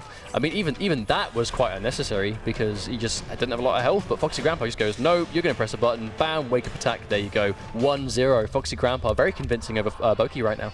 I mean, the tools in the neutral, you can tell exactly why Boki has gone for the Buzzsaw pick, because he wants to contest with the low psi. The problem is Buzzsaw just doesn't hurt, like, at all. Now, that's going to be needs meter to do a shred of damage in Buzzsaw versus under no circumstances do I spend meter on any of my damage unless I want to do 52% in the corner with Melina. Like, you know, start off a meter burn ball. That's like the only two situations you see Foxy do this. Foxy's just going to completely outclass Boki in the damage front. So I think just to eliminate low psi as much as Buzzsaw does, is it worth going for the entire variation of Buzzsaw? Like, I'm not sure. And right there's the anti-air low side just to catch the hitbox of that jump kick, just in case, just to cement that first hit. He didn't want to get a full combo there. He wanted a first hit. He just wanted the meter advantage. Already has himself a breaker. Boki approaching it, but no, a late dive kick. I like the attempt because he knows that Foxy's going to try and do a back one, but again, Foxy playing really patient right now. And ready for it, gets the low hat, runs in for the advantage, but Foxy, really good tech, hit confirms a back 1-2 full combo. Boki tries to break, but doesn't have the stamina available, and that's going to eat a full 35%. It is obnoxiously difficult to throw Foxy in tournament. It's just so difficult. Oh, wow. No, there's the wake up, and he tries to whiff. Doesn't quite get the dive kick, but doesn't even matter. And Boki, I think he's just getting, even with the low hat being, he's given a hard time in the neutral right there. And there's that dive kick just to predict, trying to just keep those hat tosses in check. Now, this is one really stressful thing about fighting against Piercing, or just Melina in general. Every time you block a string that has a low in it. No, there's a gap. Every time you block a string that has a low in it, being the is it the 1-2 or the 2-1? The Melina that goes for the second hit's the low. But regardless, when you see her go for the slap into the low, every time Melina does that, that's a 50-50 because meter burn ball roll is going to turn that into a full combo. So every time you see a low in a string, that's a 50-50 with meter burn ball roll. You ain't reacting to that. Is he going to do a dive kick? There's the roll. Doesn't even need to. Just like that, Foxy again tries to get the brutality, but drops it. Like, is that like the third time in a row he's dropped that now? Aside from just doing it against Sacron because he felt like, disrespecting. Has Foxy actually landed that string in this tournament yet? No. Or has he dropped it every time? He has dropped it every time. Can beat some of the best players in the entire world and can't do that string. Like, what is going on here? Now here's the excuse for not being able to do it on a casual level though is, well, if Foxy can't do it. Maybe. If Foxy can't do it, then I don't know. But see, Boki's going for the Tempest. He's going to swap it up right now. I do agree with this change. Completely agree with this change. However, the problem is, you're losing the low hat. You're losing that kind of tool that shuts down low size. The question is, how likely is Boki to try and jump and or dive kick and or teleport now? He can't just kind of throw the low hat to contest that low side. Is he going to be a little bit more, I was just about to say, is he going to go in and be quite impatient and just like that throws out an extremely unsafe forward, I think that's a forward 2-1, I believe that string is? I can't remember. I mean, again, my knowledge. You very rarely see that string. Well, the thing is, my knowledge on Kung Lao comes from everything we used to see Foxy do on a weekly basis. The strings that Foxy would never use because they didn't really have much of a use. I don't really know what they are because we never really saw them necessary. And in this situation, we're seeing them get punished, whiff punished. They're leaving it a bad situation on block, and I can kind of see why you don't really use those strings. That really sucks. Boki trying to go for the read there, but tries to go for the jump in teleport, but so much startup frames on that, the roll is just going to chew that up. But does drop it. Also, unfortunately, we saw Boki go for that last-minute breaker when he was so down on life, because at this point, Foxy's really approaching himself and just neutral ducks to make it whiff. Wow, Foxy Grandpa completely in Boki's head right now. Match point already. Foxy's looking to be in right now pretty clean sailing, gets the standing 1-1-2-1-2, tries to get the combo, drops it, very unfortunate. Foxy tries to go for the meterless ball roll interrupt. That is one of the elements of the matchup that we didn't really talk about because we hadn't seen Tempest until now, but that meterless roll to punish that 4-4, I mean, just completely clean. Bad buffer. Boki's going to try and go for a full combo, goes for the easier option just to establish some damage, get it on the table, put him in the corner. Dad's going to stuff the wake up roll. Catches it. Wow, that wasn't even a hit confirm. Foxy he knew in his mind that was going to work. He just did it. Oh no, that's gonna hurt so bad. Incoming 52% if he doesn't break. He's not breaking. 40%, just tries to get the splat, and Boki with a clutch meat button teleport on Wake Up. Going to do nice damage here, hard knockdown. Is he going to go for the chip setup? He's going to go for the orbiting hat. No, but lets him completely roll out of the corner, and wow, gets it. Oh my god, that almost slipped through Boki's fingers right there. Now, Foxy opted to save the bar. He went for the, I think that's like the splat of the up 3 right there. Foxy must have guaranteed himself that was going to trip guard, wasn't quite ready for it, but Boki doesn't punish. That's really heartbreaking. Boki, I mean, I'll be honest, he's still going for the teleport. I do not agree with it. I do not think he should be going for these teleports now because the roll is chewing them up every time. Oh no, preemptive spin. Very, very reckless. Foxy's going to punish that big time. 35% damage into a restand. Catches the backdash. Oh no, there's the anti-air. This could even be it. That's the anti-air that Foxy talked about. That would have been death right there. That actually would have killed Boki. That would have been absolutely insane, doing that much damage off a back one anti-air. And there's the brutality. That is becoming the Foxy special. Is dropping the, well, standard end of brutality and just getting that one instead. Here's the thing about this matchup right here was that Foxy basically is to this day the master of the Kung Lao mirror. Okay, like he has never even been in remote danger of losing the Kung Lao mirror at any point. Now, he's playing a character like Piercing Molina that, against Kung Lao, has all the tools that you need. You've got, against, well, especially Tempest Lao, which is the variation that a lot of Kung Lao players still use, it's the Tempest.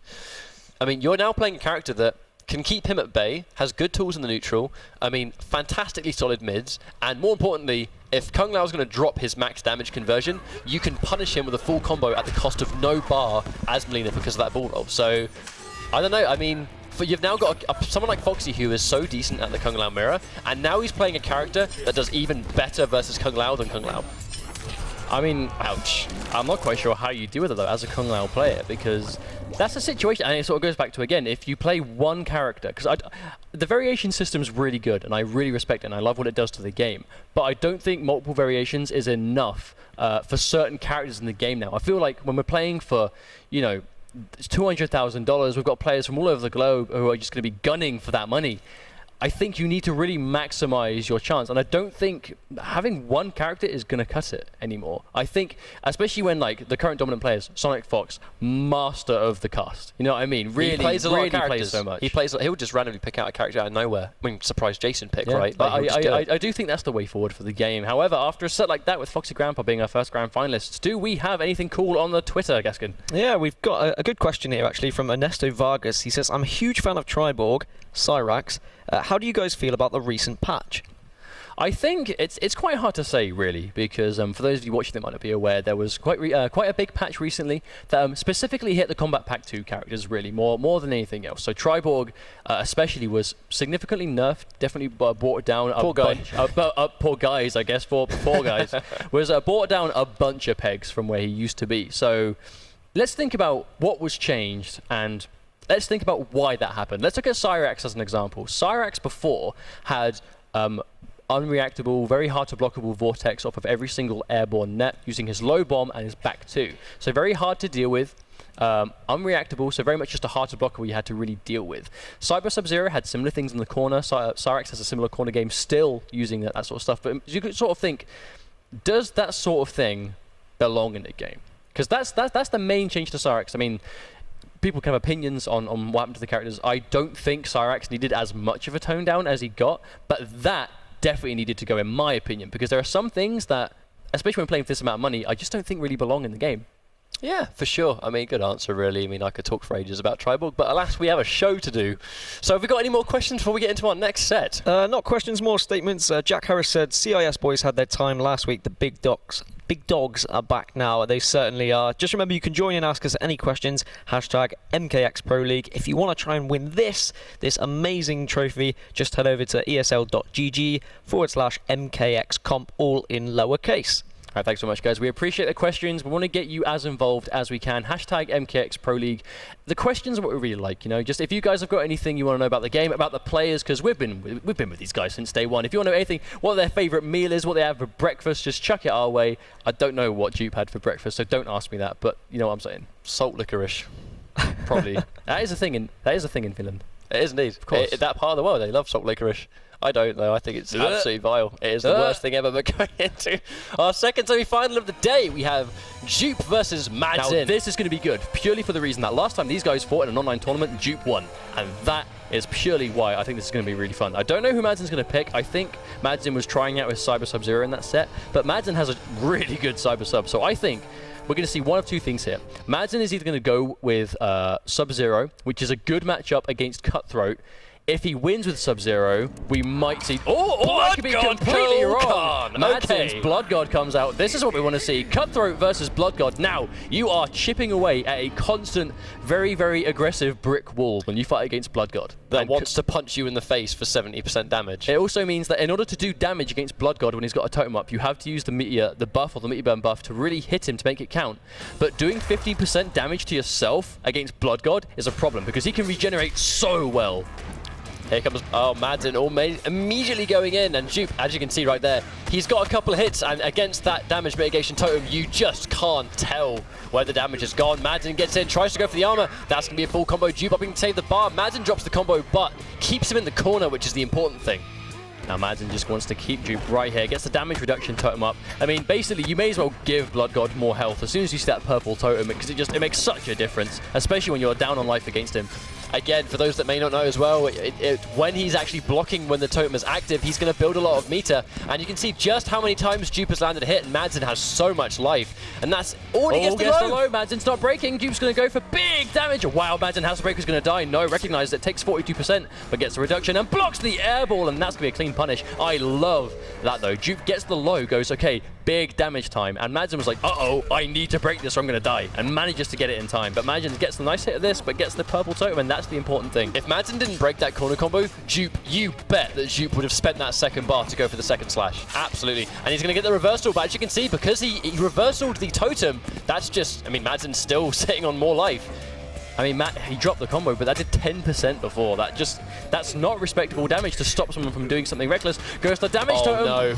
And he's going to block low, has to. That would have done big damage, especially with that damage totem active. Blocks low again, gets tagged. Jupe's going to get that good reversal. Madsen a little bit greedy with the damage. Now, potentially should have gone for the damage mitigation again. I really like how Jupe opts to go for he goes for the reversal as soon as he sees the totem disappear, because at that point he had enough health to survive a combo from Blood God. But if he got hit by a punish when he used his bar where he needed it for breaker, at that point he would have killed him with a simple Blood God punish. Oh, Madsen dials in the back 1-2-2, not necessarily going to get it. Now here comes Jupe's going to get the parry. Still hard to kill. Madsen, is he going to go for the Meteor Burn Sunray? He is indeed. Now this is a problem. Madsen's going to regenerate all this health. Jupe's going to hurt him, and wow, just enough. Jupe manages to do the 13% to take the round. Madsen back to the corner, no bar available whatsoever, but neither is Jupe. Manages to get the uppercut. Gets the totem, and a nice clean down too.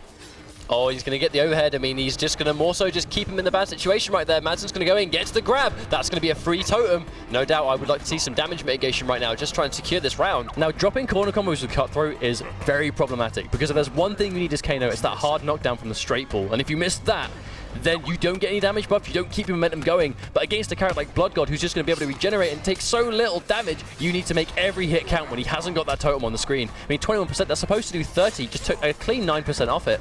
But Madsen. Oh, nice air to it there from Jupe. Good reactions on the Kano ball, Madsen. Oh no, misses the throw.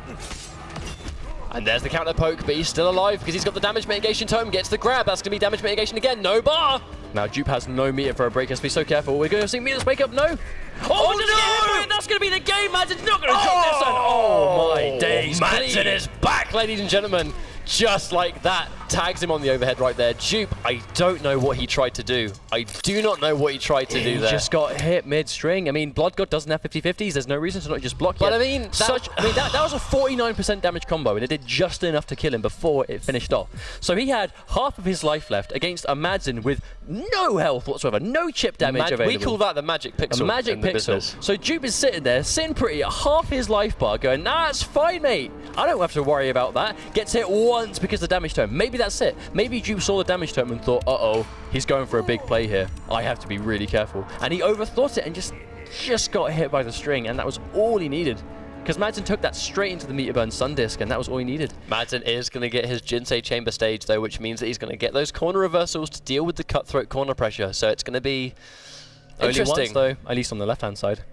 Indeed, you are going to get it for infinite use on the right-hand side, but not on the left. That was a really good set. That was a really good game, though. I mean, very close. Jupe can clearly win this matchup. He just has to be careful. I mean, Madsen's managing the totems really well, but again, whenever we see Madsen go for a totem, and that was a wonderful anti-air, but unfortunately missed the conversion. No stamina, couldn't get the conversion there, went for a little bit of extra hits there, and just didn't have the stamina to follow up. But that's one thing that I really enjoy about watching Madsen's Blood God, is he knows the risk of what totems put down. Oh no, almost got hit by the same thing back to back. Fortunately, Madsen didn't bank in for 2 forward 2s right there. That would have hurt big time. Oh, goes for Blood. He's fishing for brutality. Oh no, he wants the brutality. Okay, right, now, for those of you, again, who don't know, the red totem, damage that Kotal Khan takes while the totem is out, some of it returns to him as health when the totem disappears. However, no one uses it for that. They only use it for the reason that the brutality requirement for the Blood God's brutality is to do one of all 3 totems in the match. He is fishing for a brutality. However, it might actually turn around to bite him, because the fact that he got hit by that reversal right there, oh no, gets the down 1. Nice block by Duke to catch that low, but wow. Okay, we might be in brutality territory. Well, he actually won the he's round. done a purple totem, he's done a red totem, all he needs to do is a damage one at the end of the game, and I mean, for those of you who haven't seen it, I shan't spoil it because it's quite a tremendous brutality, but I'm kind of hoping he wins just so we see it. But again, you know, Duke's playing for big money here. Madsen's kind of goofing around a little bit, very confident. I don't think it's so much fooling around as it is just establishing dominance to your opponent, that I am this confident I'm going to beat you. But again, Duke gets a nice sequence. There's the trade, but no, Madsen blocks it. Oh, but the no 1-1-1 ever so slightly whiffs. Doesn't quite get the punish. Puts him into the corner. This is looking good for Madsen right now. Now, Madsen opted to stagger just to get the corner positioning. He doesn't want to be chasing around Cutthroat the whole change, and wow, gets the armored reversal, but Madsen uses the breaker. There's the down forward, just a low profile, that poke. Oh, catches the anti-air, but Duke doesn't quite follow up. I don't think he was expecting Madsen to get hit by it. Whiffs it, but no one on the time. Duke does manage to hesitate. Here comes Dupe again. Is he going to go for a counter poke? It will kill at this point. No, not with the totem up, 6%. Oh, nice parry, but Madsen's going to jump into a knife. That was almost an amazing play. If you parry, and then if he jumped over that knife, that would have killed him with the meteor, and he managed to store those parries for the damage increase.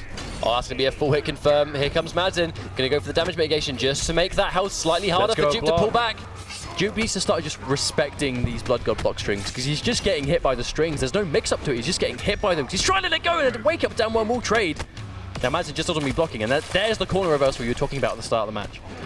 Madsen just saving it for that moment. Now he's going to go in for loads and loads of healing. Oh, gets hit by the disc. That's really bad for Dupe. Really bad. He's gone for the damage mitigation again. He's got a blood offering. There's the safe up ball. Now Dupe's pressing a lot of buttons after that -5. I'm not sure. I mean, I'm certain Kotal Khan of all characters has the mids to contest with that poke. I can't be sure what Madsen's trying to do. Oh no, and he just runs straight into a sweep, and that's going to be it. Madsen takes a clean 2-0 up. I mean, maybe Madsen did the blood totem, because think about it this way, right? We are playing at MKX at, let's say the highest level right now. This is really good level play. However, everyone at a high level, if you've played enough Kotal Khan, is going to know about those brutality requirements. Do you think it was a fake out to convince Dupe that he was doing things he shouldn't be doing, I think that's and then started playing properly? I think that might be a little bit of a long shot. I think in that situation, looking too far into this now? I don't know. I think what Madsen did right at the end was fantastic. He had so much of a life lead. He's sitting in this constant healing ray, which is giving him health. And if Dupe went in, I mean, to be fair, how is Dupe going to get in and establish that corner damage? By staying constantly in your face. If the sun ray's there, Kano is going to have to constantly sit in that sun ray to do damage to him. So even, I mean, they're quite lengthy combos. If Dupe would have got one single hit in the corner with the sun ray active, he'd have died. I mean, he would have lost the game by trying to hit Madsen. So it just became so much harder. But then as soon as you're trying to chip away Kotal Khan so he doesn't regenerate too much health, that's when he puts the sun ray on you, and you're stuck in the animation of a fireball. Speaking of putting the sun ray on him, he's going to go and hit the sun ray on Dupe just to secure the first hit. Very smart there from Madsen. There's a nice air-to-air Kano ball there. Good reactions from Dupe. Just used though. Could have got a bit more damage than that, but manages to get it and wake up X-Ray. That is the Madsen special, and Blood God just gets that first hit, gets that 3 bars immediately. It's like the amount of health Madsen's got left, 73 seconds left on the clock. He is gonna build bar by the time this round's over. He's got the damage mitigation. He's got the damage mitigation totem as well. Like, I mean, let's not forget, when the damage mitigation totem is active, you're going to be building bar for blocking the enemy's attack. So, that down 4 into totem managed to get him just in time. It's not like Blood God's not going to have bar. Oh no, not ready for the punish either. I think Madsen was, he's been mistiming that punish, so I don't think he's very confident with it, and I think he may have just been expecting Duke to do back-to-back armor on prediction of it. Oh no, catches the low again, but I mean, very fortunate there. Dupe's too far away for anything to connect, so Madsen doesn't opt to go for anything at all. Nice anti-air, but again, because of the damage mitigation totem, it's going to make him even harder to kill. Now I like that. Madsen is used to getting a blocked stun disc and a wonderful throw tech. Madden is used to oh, that was really nice. Madden is used to getting a blocked Sun Disc into a totem, so I think he did the back one to read Dupe running in to try and stop him from doing it.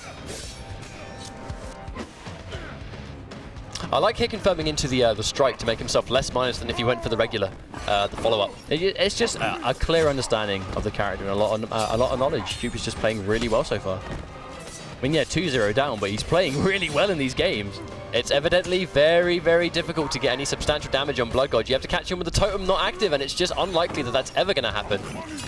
There's a guaranteed totem. Will run straight in. Dupe does make the forward 4 whiff, so it does keep him safe. And Dupe tries to go for the breaker, but a bit too late by then. Nice conversion there, 41% damage. And he's going to go in for the damage mitigation totem again. Going to go for the pseudo plus frames. That's going to be a grab, not necessarily the round. But Madden looking in a really good situation right now to take the second round. But Dupe's in at 2 bars, almost 3. That is literally kill potential for Kano if he manages to corner you.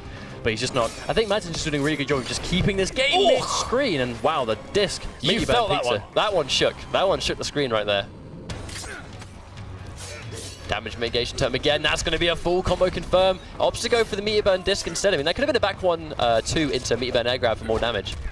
Madden gives himself a blood offering. He still has those stocks, but he has to be careful because he is on the defensive. And there's a 50-50, but Dupe doesn't commit. That could have been huge damage. Madden had no breaker available. This again could be massive damage if Madden doesn't get this. That's going to be good. Dupe's almost going to be taking this one. Is he going to get the guaranteed chip right now? He is indeed. Dupe lives to fight another day, and he's going to take a game off Madden. Now, that really is the tale of how the matchup's going to go, though. I mean, at no point has Dupe managed to establish some serious corner pressure against Madden, because Madden is making himself as slippery as physically possible. He's down wanting to challenge these 50-50s. He's not just sitting there and blocking them. He's going, I'm not going to take these 50-50s. I'm going to make it really hard for you to enforce them. But in that last game, Dupe managed to get him without a breaker, without a totem, and bam, right then is when we saw. And he's gone straight to Grandmaster Sub-Zero. I think this is quite a good matchup for Sub-Zero. Cutthroat, you know, is going to corner Sub-Zero, but if all Sub-Zero needs to do is just flip you round, Cutthroat is then dealing with Grandmaster's corner game. So, he's now locked into Cutthroat. Madsen needs one more game. I like this idea. I completely agree. I mean, the second it's going to be a game of who can put in the corner. I mean, these guys both have a lot of corner carry, but Kano's tools and the neutral are both very, very strong. And that quick recovering knife is going to be quite a crucial factor. Just like that, though, downfalls into the clone is going to have to spend all of that bar just to survive. So, Meterless Knife is going to punish Clone on a read, but if Madsen just baits it out, he is going to block a knife point blank, and then Dupe's going to be in quite a bad situation. At least gets the Clone up, but it's got to be careful. Very unfortunate combo drop there from Madsen. That could have been more damage. Oh, and there's the scouted. Try to go for the punish. I like how he did 1, 2, 3 because he's clearly not very comfortable with that punish, so he just keeps himself as safe as possible. Gets a nice recapture into the freeze. Hard knockdown, gets the Clone. Oh, it down 3s to challenge it, but will get... It's frozen anyway, and Madsen's going to cleanly took himself to match point. I mean, that's 3 bars Madsen has. He didn't use any meter in that round to kill him. That's one of the strengths of Grandmaster Sub. You just don't need to spend bar on much of your damage at all, if any of it. Oh, nice throw by Dupe. Gets Madsen in the corner. He needs to establish his corner game, but has to be careful. Madsen's being slippery again. Oh, jumps out twice in a row. Nice anti-cross-up combo, but Madsen forced to break. And that is bad for Dupe. Going to keep himself hard knocked down. Oh, it does whiff, so the slide misses. But he still gets the Clone out, and that's what you want to avoid. Nice, couple of nice neutral jumps there just to try and deal with that. Oh, straight over his head. Dupe ready with a whiff punish. Oh, another down once again. Dupe living to fight. Really strong defense here from the corner. Well, it's not every day you see... Oh, wow, I like it. He knows if he just landed normally, he was going to land on the ice ball, so he tries to contest, but unfortunately, ever so slightly misses it. But wow. Go throw him towards his corner. No, he's going to get damage. Keep him mid-screen. Dupe, 1 round away from tying it up and almost making a big comeback. This is really, really good quality play from Dupe right now. Just got to be careful right now because that knife recovers so fast. It's going to really oh, not nullify the Clone, but no, punish on the slide. Dupe, no, throws the damage away, but will get thrown to the corner, so he gets the potential here. But Madsen tries to jump out the corner, but Dupe not ready for it. He neutral jumps, he reads the jump, but he's not ready to react. Oh, another jump. Madsen not letting himself get conditioned right now. And he gets the armored reversal. Dupe fights his way out of the corner. Oh, gets a normal slide. He confirms in standard stuff. Madsen trying to play a bit more without the Clone. Meteor burn knife to get rid of the Clone instead. Madsen doesn't quite scout it in time. But he has the parry available. Oh, is that going to quite reach? No, not quite enough. Oh, nice gets a block nice on the overhead. Oh, but not that time. Dupe's not going to have it ready. He's going to get the recapture. Yes, he is. Madsen is going to be your second grand finalist if he doesn't drop this up. Wow, just like that. A nice clutch confirmed from Madsen. 3-1. So we've got our first Foxy Mads in Grand Finals of ESL Season 3, I think. This is kind of like shades of Season 1. Mads in Season 2 didn't go for nearly as many fatalities. Or brutalities. I think he just likes them. You know what I mean? I think he's just a general fan of how they look. I mean, just to remind you guys, he picks Revenant Sub-Zero because it's the closest thing he gets to Noob Saibot. How many times are we going to have to explain this story? Well, we said this a lot during Season 1 and not really that much during Season 2, but seeing as it's a new season... So you got a season to make up for, that's what you're saying? Well, yeah, I mean, the whole reason you only ever see Madsen go for Revenant Sub-Zero is because it's the closest thing he will ever get to Noob Saibot. And that's why in the first game where he went for the purple portal Brotherhood of Shadow faction kill, it's like a Noob Saibot portal. That's why I did it. We have a pretty cool skin idea. He's got Noob Saibot as his picture, like, of course. I'm not sure if you guys another room are watching, but we've got a pretty cool skin idea. Is this the official pitch? It is the official pitch for like the 20th time. Let's make a Sub-Zero skin, but make the alternate color just completely black, like Noob Saibot, and then Grandmaster's gonna have black clones, and it will be not Noob Saibot, but close enough. You probably won't need to change any graphics either. I mean, it looks like ink. It will look like ink. You won't need to make it. It can just be black clouds. Just matte black textures. Fantastic. I mean, that's a great skin. I would buy it. I'd buy it. I'd spend £100 on it. I'd buy that for $1. But I mean, as you can see right there, Dupe, he didn't kind of let up. He still wanted to do what he knew he could do in that matchup. It's just that when you fight Blood God, it's just so much harder to do those things because, like, I mean, we saw these matches where it's just the second that damage reduction totem went up and he had the Sunray on, like, that was fortunate because that up ball came out right as the totem had disappeared. But in these other circumstances, it's just so difficult for Kano to get any damage on that. Now this is it. He's got basically 49% life, exactly 49% at that point, and just like that, in a matter of seconds, Madsen manages to just steal the win away from him. That was a great play right there because what Madsen did was he could have gone for either damage mitigation for the safe comeback option, where if he had to start blocking, he would have been easier. It would have been easier for him to survive. But if he went for the damage increase totem, and he got that read, that combo would have killed, and that's exactly why he went for it. So I think it was a really good call for him to go for that. But I mean, Dupe he didn't let up. Well, the thing is, Blood God Cutthroat is a very aggressive match, but Blood God is going to be just making himself so hard to kill. But at the same time, if there's someone that can get opened up, as okay, Blood God has no armor, he hasn't really got any super strong 50-50 style mix-ups of his own. Cutthroat has all of that, so Cutthroat has massive damage potential if he can catch him without a totem, but he's also got 50-50. So Cutthroat's going to be able to open up Blood God more than other characters, but at the same time, if he's going to go for the massive damage, he has to hurt himself to do it. And Blood God is... every single speck of life that separates you and Blood God is bigger than it looks because of Blood God's ability to just sustain. I completely agree. I mean, it was really well played. We are going to have our first Grand Finals. Well, no, not our first, our second Grand Finals. It's our first time with these guys being Grand Finals, and I think we might be seeing this a little bit more as the season goes on. Before we go over to our break to prepare for the Grand Finals, do we have anything on the old Twitter? And we do. Make sure you follow us, guys, at ESL Mortal Kombat. Keep your tweets coming in. Hashtag MKX Pro League. Got a good question here from Danny. He says, who do you think are the top tier characters after the recent patch? And I'm interested to hear this as well. I mean, personally, Grandmaster Sub-Zero kind of looks insane, but I don't know what you guys think. We've talked about this a lot, haven't we? I mean, it's a mixture of... Let's not forget that it's not really that characters have been climbing up and have been buffed into being ridiculously strong. I mean, Melina has been probably one of the more significantly buffed characters in the recent patch. It's becoming strong now. But it's a big part of characters that have been adjusted slightly, whereas it's mainly their competition which has been downgraded. So characters like Takeda, Sub-Zero, Ferrator, who obviously did get buffed a lot, characters like Shinnok, who are really strong still, people like Devora, they were... You know, some of these characters, they were not adjusted very much, but they were already good to begin with. But their main competition in Quan Chi, Tanya, Lao, like Cassie, these guys got nerfed. Tremor got nerfed. You know, these characters all got downgraded, and they kind of stayed the same. So I think, you know, a lot of the stronger characters in the game, in my opinion, are the characters that were always good and are still good now because they just weren't touched very much. But I think it's all a matter of perspective as well. I mean, yes, I understand that, you know, tier lists are a thing, character tier placement has always been a thing in fighting games, but the only thing that you should be concerning yourself with is, are the characters I play at a competitive level, can they compete? Are they good enough? Being good enough to compete. I mean, I think MKX is in a really good position right now in terms of balance because, yes, there are some crazy top tiers. You know, Alien's looking really good right now. Quan Chi's still good, but they're probably not top anymore. Definitely used to be, but not anymore. It's also still good. But it's definitely... in a bit of a flux right now. The latest balance patch is still relatively new in terms of a game's competitive life. Kombat Pack 2 is even still quite new in terms of new characters. So it's all about whether your character right now can compete, and there are so many viable characters in MKX. It's really nice to see, especially with the variation system. Multiple characters have multiple variations that are good. Like, case in point, Biohazard plays all variations of Ferritor and makes Ferritor just look broken, really, just by how he plays it. And I'm not saying the character is broken. You guys will see him later on today. There is one player worldwide that does that, and it's Biohazard. So maybe these characters that are considered weak just don't have the right player behind them, or they need that sort of example. But at the same time, who knows? I guess we'll have to wait and see just as the game develops further on in Season 3. Well, I don't think we could have got a better answer than that. That's a nice in-depth answer. Thanks for that, guys. Adam Kelly said, where do I get in on the Scorpion statue? Well, Adam, this beauty can be won along with this, if I can pick it up, this skin. All you have to do is head over to esl.gg/MKXComp.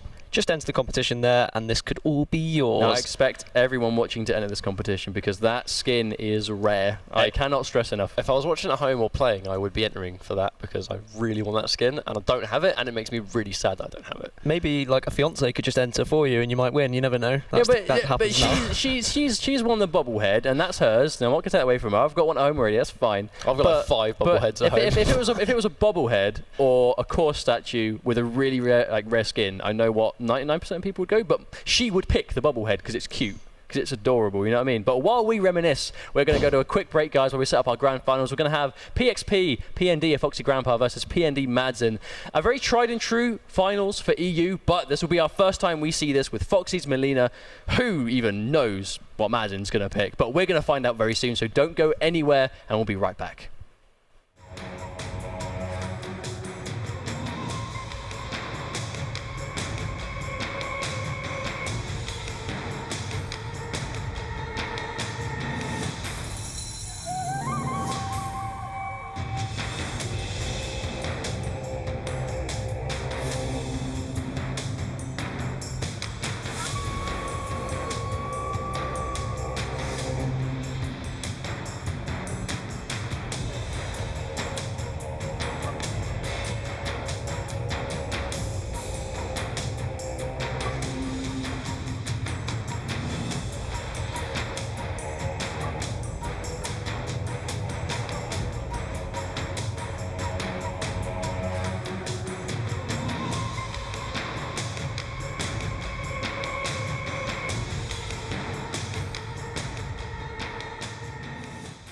Teleportation, plus a high-tech arsenal of rockets, nets, saws, ice, smoke, and a trident. Triborg can customize and replicate fighting styles with calculated perfection across 4 variations. Triborg fears no one. In the smoke variation, utilize overwhelming mix-ups to keep your opponent guessing. After a deadly vapor combo, drag your opponent to you with trident, back forward X. Use smoke cloud, down back X, to teleport your opponent into the air and continue the pressure. End your combo with metal heal, and keep up the onslaught with a mix-up. Take advantage of every hit. Amplify the damage with Tricution, and control your opponent's stage position with the combo finisher, Air Smoke Storm.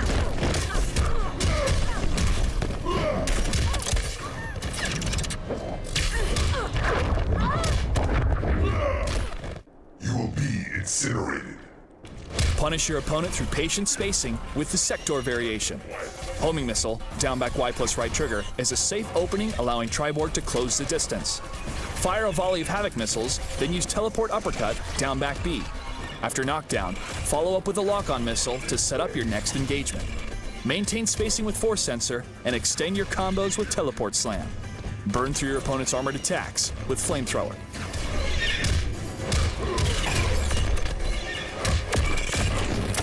Quiet. Weapons locked.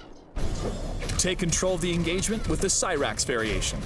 Trap your opponent with net, back forward X, followed by a mix of hover bombs and single strikes for an explosive combo. Shift your stage position with Shrapnel Port, down forward B plus right trigger. After opening up your opponent with Quick Buzz, fire a net and lay down a minefield of punishment with hover bombs.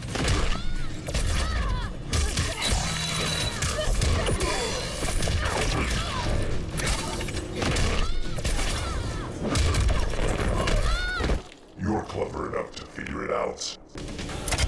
In the Cyber Sub-Zero variation, Triborg gains tools to augment his freezing abilities, increasing situational adaptability.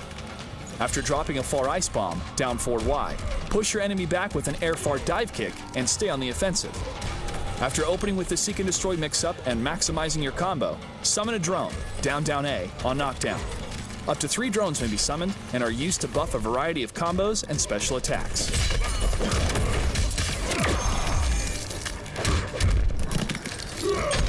While having a similar set of basic attacks, Triborg's arsenal varies greatly across each Cyborg variation. Smother with the elusive smoke, rain hellfire from above with Sector, hunt down and trap your enemies with Cyrax, or lock down and chill your foes with Cyber Sub-Zero. Give your opponent a heads up about the Cyber initiative with an X-Ray finisher.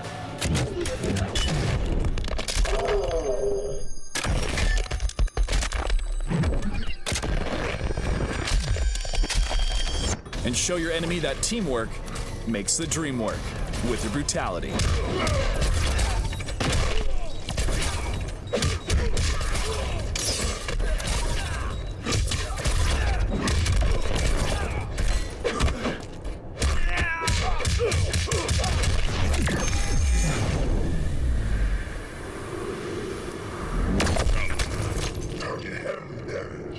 Triborg wins. Upgrade to the advanced Lin Kuei Cyber Ninja Assassin, Triborg.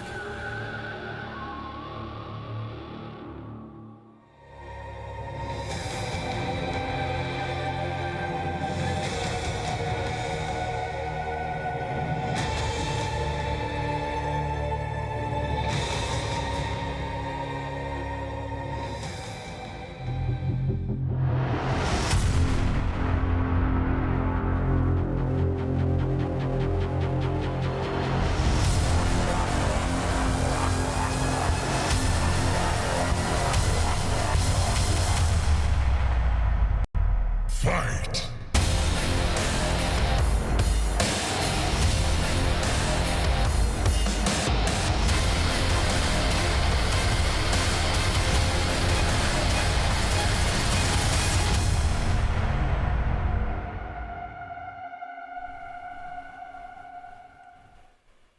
Hello everybody and welcome back. You are watching week 2 of the Mortal Kombat X Pro League presented by ESL, where we have our grand finals up for ready to go. We have PXP PND Foxy Grandpa versus PND Madden. These guys are back now, as you guys can clearly see.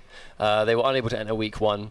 Where Sacron and Vladdy 7R gave us a fantastic grand finals, and actually Foxy and Madden collectively took out Sacron and Vladdy to get into grand finals, you know, the further end of the tournament today. But I think that really is a testament, and we're going to have a quick look at the brackets now, but just how tough Season 3 is going to be for EU, especially EU. Let's not forget, guys, that the CIS region has been melded into the EU League now, so all the Russians and all the surrounding areas players can enter the league now. And here we go, we've got Sacron, who was a tremendous player in Season 2 for ESL. Vladdy, who's really making a name for himself now. We've had players like Flet, La, Harry Nightmare, all these really powerful Russian players. They're all able to enter the league now. But then on the EU side, we've got all of the EU's best. We've got Storm's made it for 2 weeks. Boki did really well today. Jupes had a really, really good couple of weeks. Madsen, Foxy, their records speak for themselves. It's going to be so much harder for people to make the finals this time. And they're playing for even more money, so $200,000. But the competition is higher than it's ever been. The game is at a really good spot right now. And I think Madsen might have a surprise for us, which I shall not comment on until we see it, because he might just be playing with our heartstrings right now. But he might have a surprise for us. We'll leave that surprise before we go. But before we get stuck into this grand finals, we have our social media, which has been going on throughout the night. We've been trying to get you guys involved in the stream as always. And we also have a cool little giveaway that we want to talk about before we get into grand finals too. So, what's up for grabs? This beautiful scorpion statue as modelled by me. This can be yours along with an in-game skin, which is a replica of this statue. Very rare. These guys are extremely jealous. Even I'm jealous. I would love this. All you've got to do is head over to esl.gg/MKX comp, all in lowercase, because I don't know what would happen if it was in uppercase. I'm quite scared. of the situation Hopefully there. we don't find out. Remember, watching guys, we want to get you as involved with the show as possible. Going to Grand Finals, so it's all to play for. They're playing for placement points, which is the most important thing by far in the league, because remember, the more points you get, the easier it is to qualify for the season finals. We had Foxy Grandpa in Season 2 manage to basically secure his spot in season finals within like, what, the 3rd or 4th week with the amount of points he won for first places, and Madzin was very similar. Sarakamaka qualified early, Storm qualified early, and we are in the early stages of Season 3. So make sure you're hit us up with hashtag MKX Pro League with what you think's going to happen. Madzin, Foxy Grandpa, these guys have played countless times.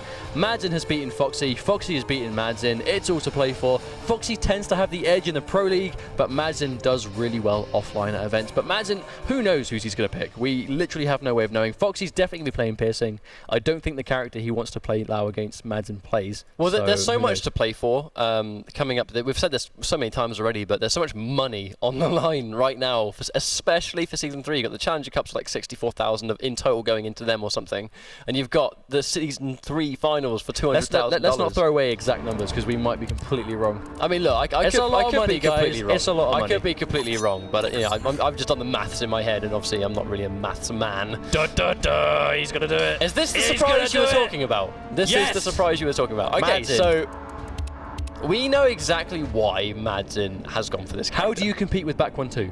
Good mids, fast mids, and advancing mids. What helps in the neutral? Regenerating abilities. What does Jason have in Unstoppable? Buffed versions of all of these. Jason is a lot better now. I'm not going to say he's top tier. We don't know that. Could be, might not be, who knows. Doesn't matter. Can compete against Melina. We saw Sonic Fox pull this out against Saltface recently and to tremendous effect. Obviously, Madzin. Just look at his health. Regenerate, he just loves getting health back. That's Madzin's deal. The thing about Unstoppable, I mean, the buffs are a lot more significant now. The damage increase across the board for Jason has been improved as well, I believe. He's been given some built-in tick grabs as well. And Foxy is going to get that back 1-2 check, though. Madzin has to find himself in the corner. I don't think that's too much of a deal against me. I mean, she's got massive corner damage, but her corner game isn't much more dangerous than her mid-screen game, apart from the damage. Oh, that trade could have been costly. Oh, and he gets the counter poke. That's going to do so much damage. 24% wow just for that. Madzin. Oh, keeps himself alive. Is he going to spend it? Back? Is he going to spend it? He is. Uh-oh. Here he comes. Oh, this character's so cool. Oh, no, what an unhype way to tie that round. Oh, making it round wow. 5 for Foxy. For those of you watching, Unstoppable Jason, I was about to call him Unstoppable Madzin. Unstoppable Jason can resurrect at the cost of all of his remaining super meter at the end of a round, but he can choose to do it. It forces you to do it at the last round, because obviously there's no reason you wouldn't resurrect, but you can either choose to save your meter, or decide to bring yourself back for the comeback. But if you do come back, that is a big play! Madzin's going to get a big punish, nice, easy punish. How much damage is he going to get? Ends it early to get the wow, ends it early to get his buff, but that's going to keep health regeneration and damage increase. Oh, that's the risk right there. Foxy taking the step back, just going to try and whiff punish the back one, but Madzin sitting pretty. Oh, the purposefully neutral ducking. Drops the combo. Oh, no wake up down 2 whiffs. Foxy's going to have 1 combo away from maybe getting this max damage. Good block from Madzin. Knows he's going to scout out the overhead, but there's the interrupt. Madzin, break the neck. Throw it to the ground. 80%. Oh, run into the wake up roll. Oh, no. This is looking so bad for Madzin right now. He has no projectile to contest. Foxy's going to try and zone him out. There's the neutral crouch. And he's going to... Wait, no, he's not dead. He's not dead. We haven't commentated this so long. I mean, here he comes. No, Foxy's going to do dive kick into X-Ray. Shuff the size, whiffs the back 1-2. No! And he catches the tipper back 1-2. So close. I really hope Madzin sticks with this pick, because that was so close. Look, that's... Why would you change after a game like that? Like, it came... Both rounds came down to it. Do you know what I mean? Absolutely came down to it. And you're a little bit harder to kill because of the Unstoppable Jason. Well, it means you have to really be careful in how you approach finishing off this character, because if you use too much bar to kill him, then... He's gone back. If you use too much bar, he's going to come back, and then bam, you've wasted all of the resources. Looks like Madzin's going to stick with it for at least 1 more game. I mean, that was anybody's. That was just Foxy was just playing really well at the last minute, knowing that Madzin really was kind of on the ropes, but still was 1 touch away from taking each round. Either round could have gone Madzin's way. He just got 1 hit. It was Madzin going for a gut instinct that just wasn't the right thing to do. You know, Foxy just made the better play in both rounds. Oh, catches it, goes for the tick grab, but keeps himself safe. Speaking of tick grabs, he's going to catch that one as well. Don't even know what command that's been changed to. That's not going to go for the damage increase. Oh, gets a nice NJP, catches him, and that was a really nice combo. Big damage. So much damage. Jeez, 36%. Oh no, Madsen, I'm not sure if that was intentional, but that's going to cost him a lot of damage. And there's that 35. There's that 50-50. I mean, taking the lows kind of... Oh, gets the 50-50 this time. Going to block and punish Foxy. Forced to break. That was expensive. Uses a bar in the meter burn ball, but then uses his last two on the breaker. Oh no! This time to the area. Max damage. Madsen's going to go for this. He went for the health increase though, so it isn't actually going to kill him with that. If he went for the damage increase, straight through that. Armoring through the side, taking round 1. Jason Voorhees takes his first round of the MKX Pro League in EU. Incredible stuff. How about that? That was really slow. Is it just me or did she get up really slowly? She did. Oh no, Madsen a bit preemptive there. Foxy waiting for it and gets a full punish. Nice 35%, just like that. Oh, gets a down 1. Nice challenge from Madsen. Didn't finish it. Nice throw tech's going to get hit by the back 1-2. Nice hit confirmed there, and Foxy full combo. And he has Madsen in the corner.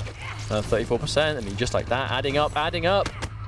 There's a 50-50. Delays it, but a wonderful throw tech from Madsen. Scouts it out, gets a jump kick, but there's the challenge. Madsen definitely not going to bring himself back. Definitely just going to take that round loss. Too much health back on Foxy Grandpa. Not going to revive. Going to keep that 3 bars for a healthy way. Oh, tries to neutral jump. No! There's no fear on that wake-up roll from Foxy. He's just reads it on point right now, but Madsen has the 2 bars. Oh, gets the throw restand. Risky trying to take that grab, I think, in that situation when you get the restand. That was a nice read from Madsen, but gets him out of the corner. Nice. I'm pretty sure it's a safe clothesline. I'm not sure for certain, but it seems that I'm sure Madsen would use in that situation. Gets a back one if only he committed. Let's not forget, guys, that when that is active now, it will go for armor breaking. Oh, I completely forgot about that as well. That's a good point. Here we go again. Oh, with the string! That is going to kill him. That's going to be so close. Has 2 bars to kill him as well. That's going to be just enough. I don't know. I mean, he's only going to get a tiny bit of health back. Is Foxy now, or is he going to go for dive? But Foxy's got a breaker. This is going to be a really hard comeback. He has to try, but it's going to be difficult. I keep forgetting how much he brings back on that 1 bar. It's insane. Oh, and there's a chip. He's going to go for the punish. Doesn't get a punish. Oh. Now, I like how Madsen's going for the staggers, because as soon as he gets that damage increase and he starts to armor break, meter burn bull roll just really, if you time your meaties correctly, that's not really a threat for a limited amount of time. Now again, that was such a good game from Madsen, but he is 2-0 down. The scoreboard is not reflecting how good these games are. I mean, I completely agree with that. It's when we found ourselves in that situation where Foxy has so much meter. It's one of those situations that Madsen is bringing this down to the wire for both games. Now, he's thinking to go for a character change, but to be honest, I actually think out of every character he plays so far, Jason has brought him the closest to taking games off Foxy. You know, I mean, I just genuinely don't think that Sub-Zero does well enough for this matchup. I don't think Kokan does well enough compared to Jason. Like, the whole reason Madsen is going for unstoppable Jason is because those fast, advancing mids. Launching mids as well. Exactly, and they're safe on block. I mean, like, the only risk you take doing those strings is that Melina takes the read, steps back into the whiff punish at the back 1-2 roll. Like, as Jason, you're competing with her game for not really a huge amount of risk. But there's that first hit. Wow, starts things off with a strong 35%. Got a feeling by the end of the Pro League that screen, 15 hits, 35%, is just going to be burned into our minds. He's going to go for the damage increase.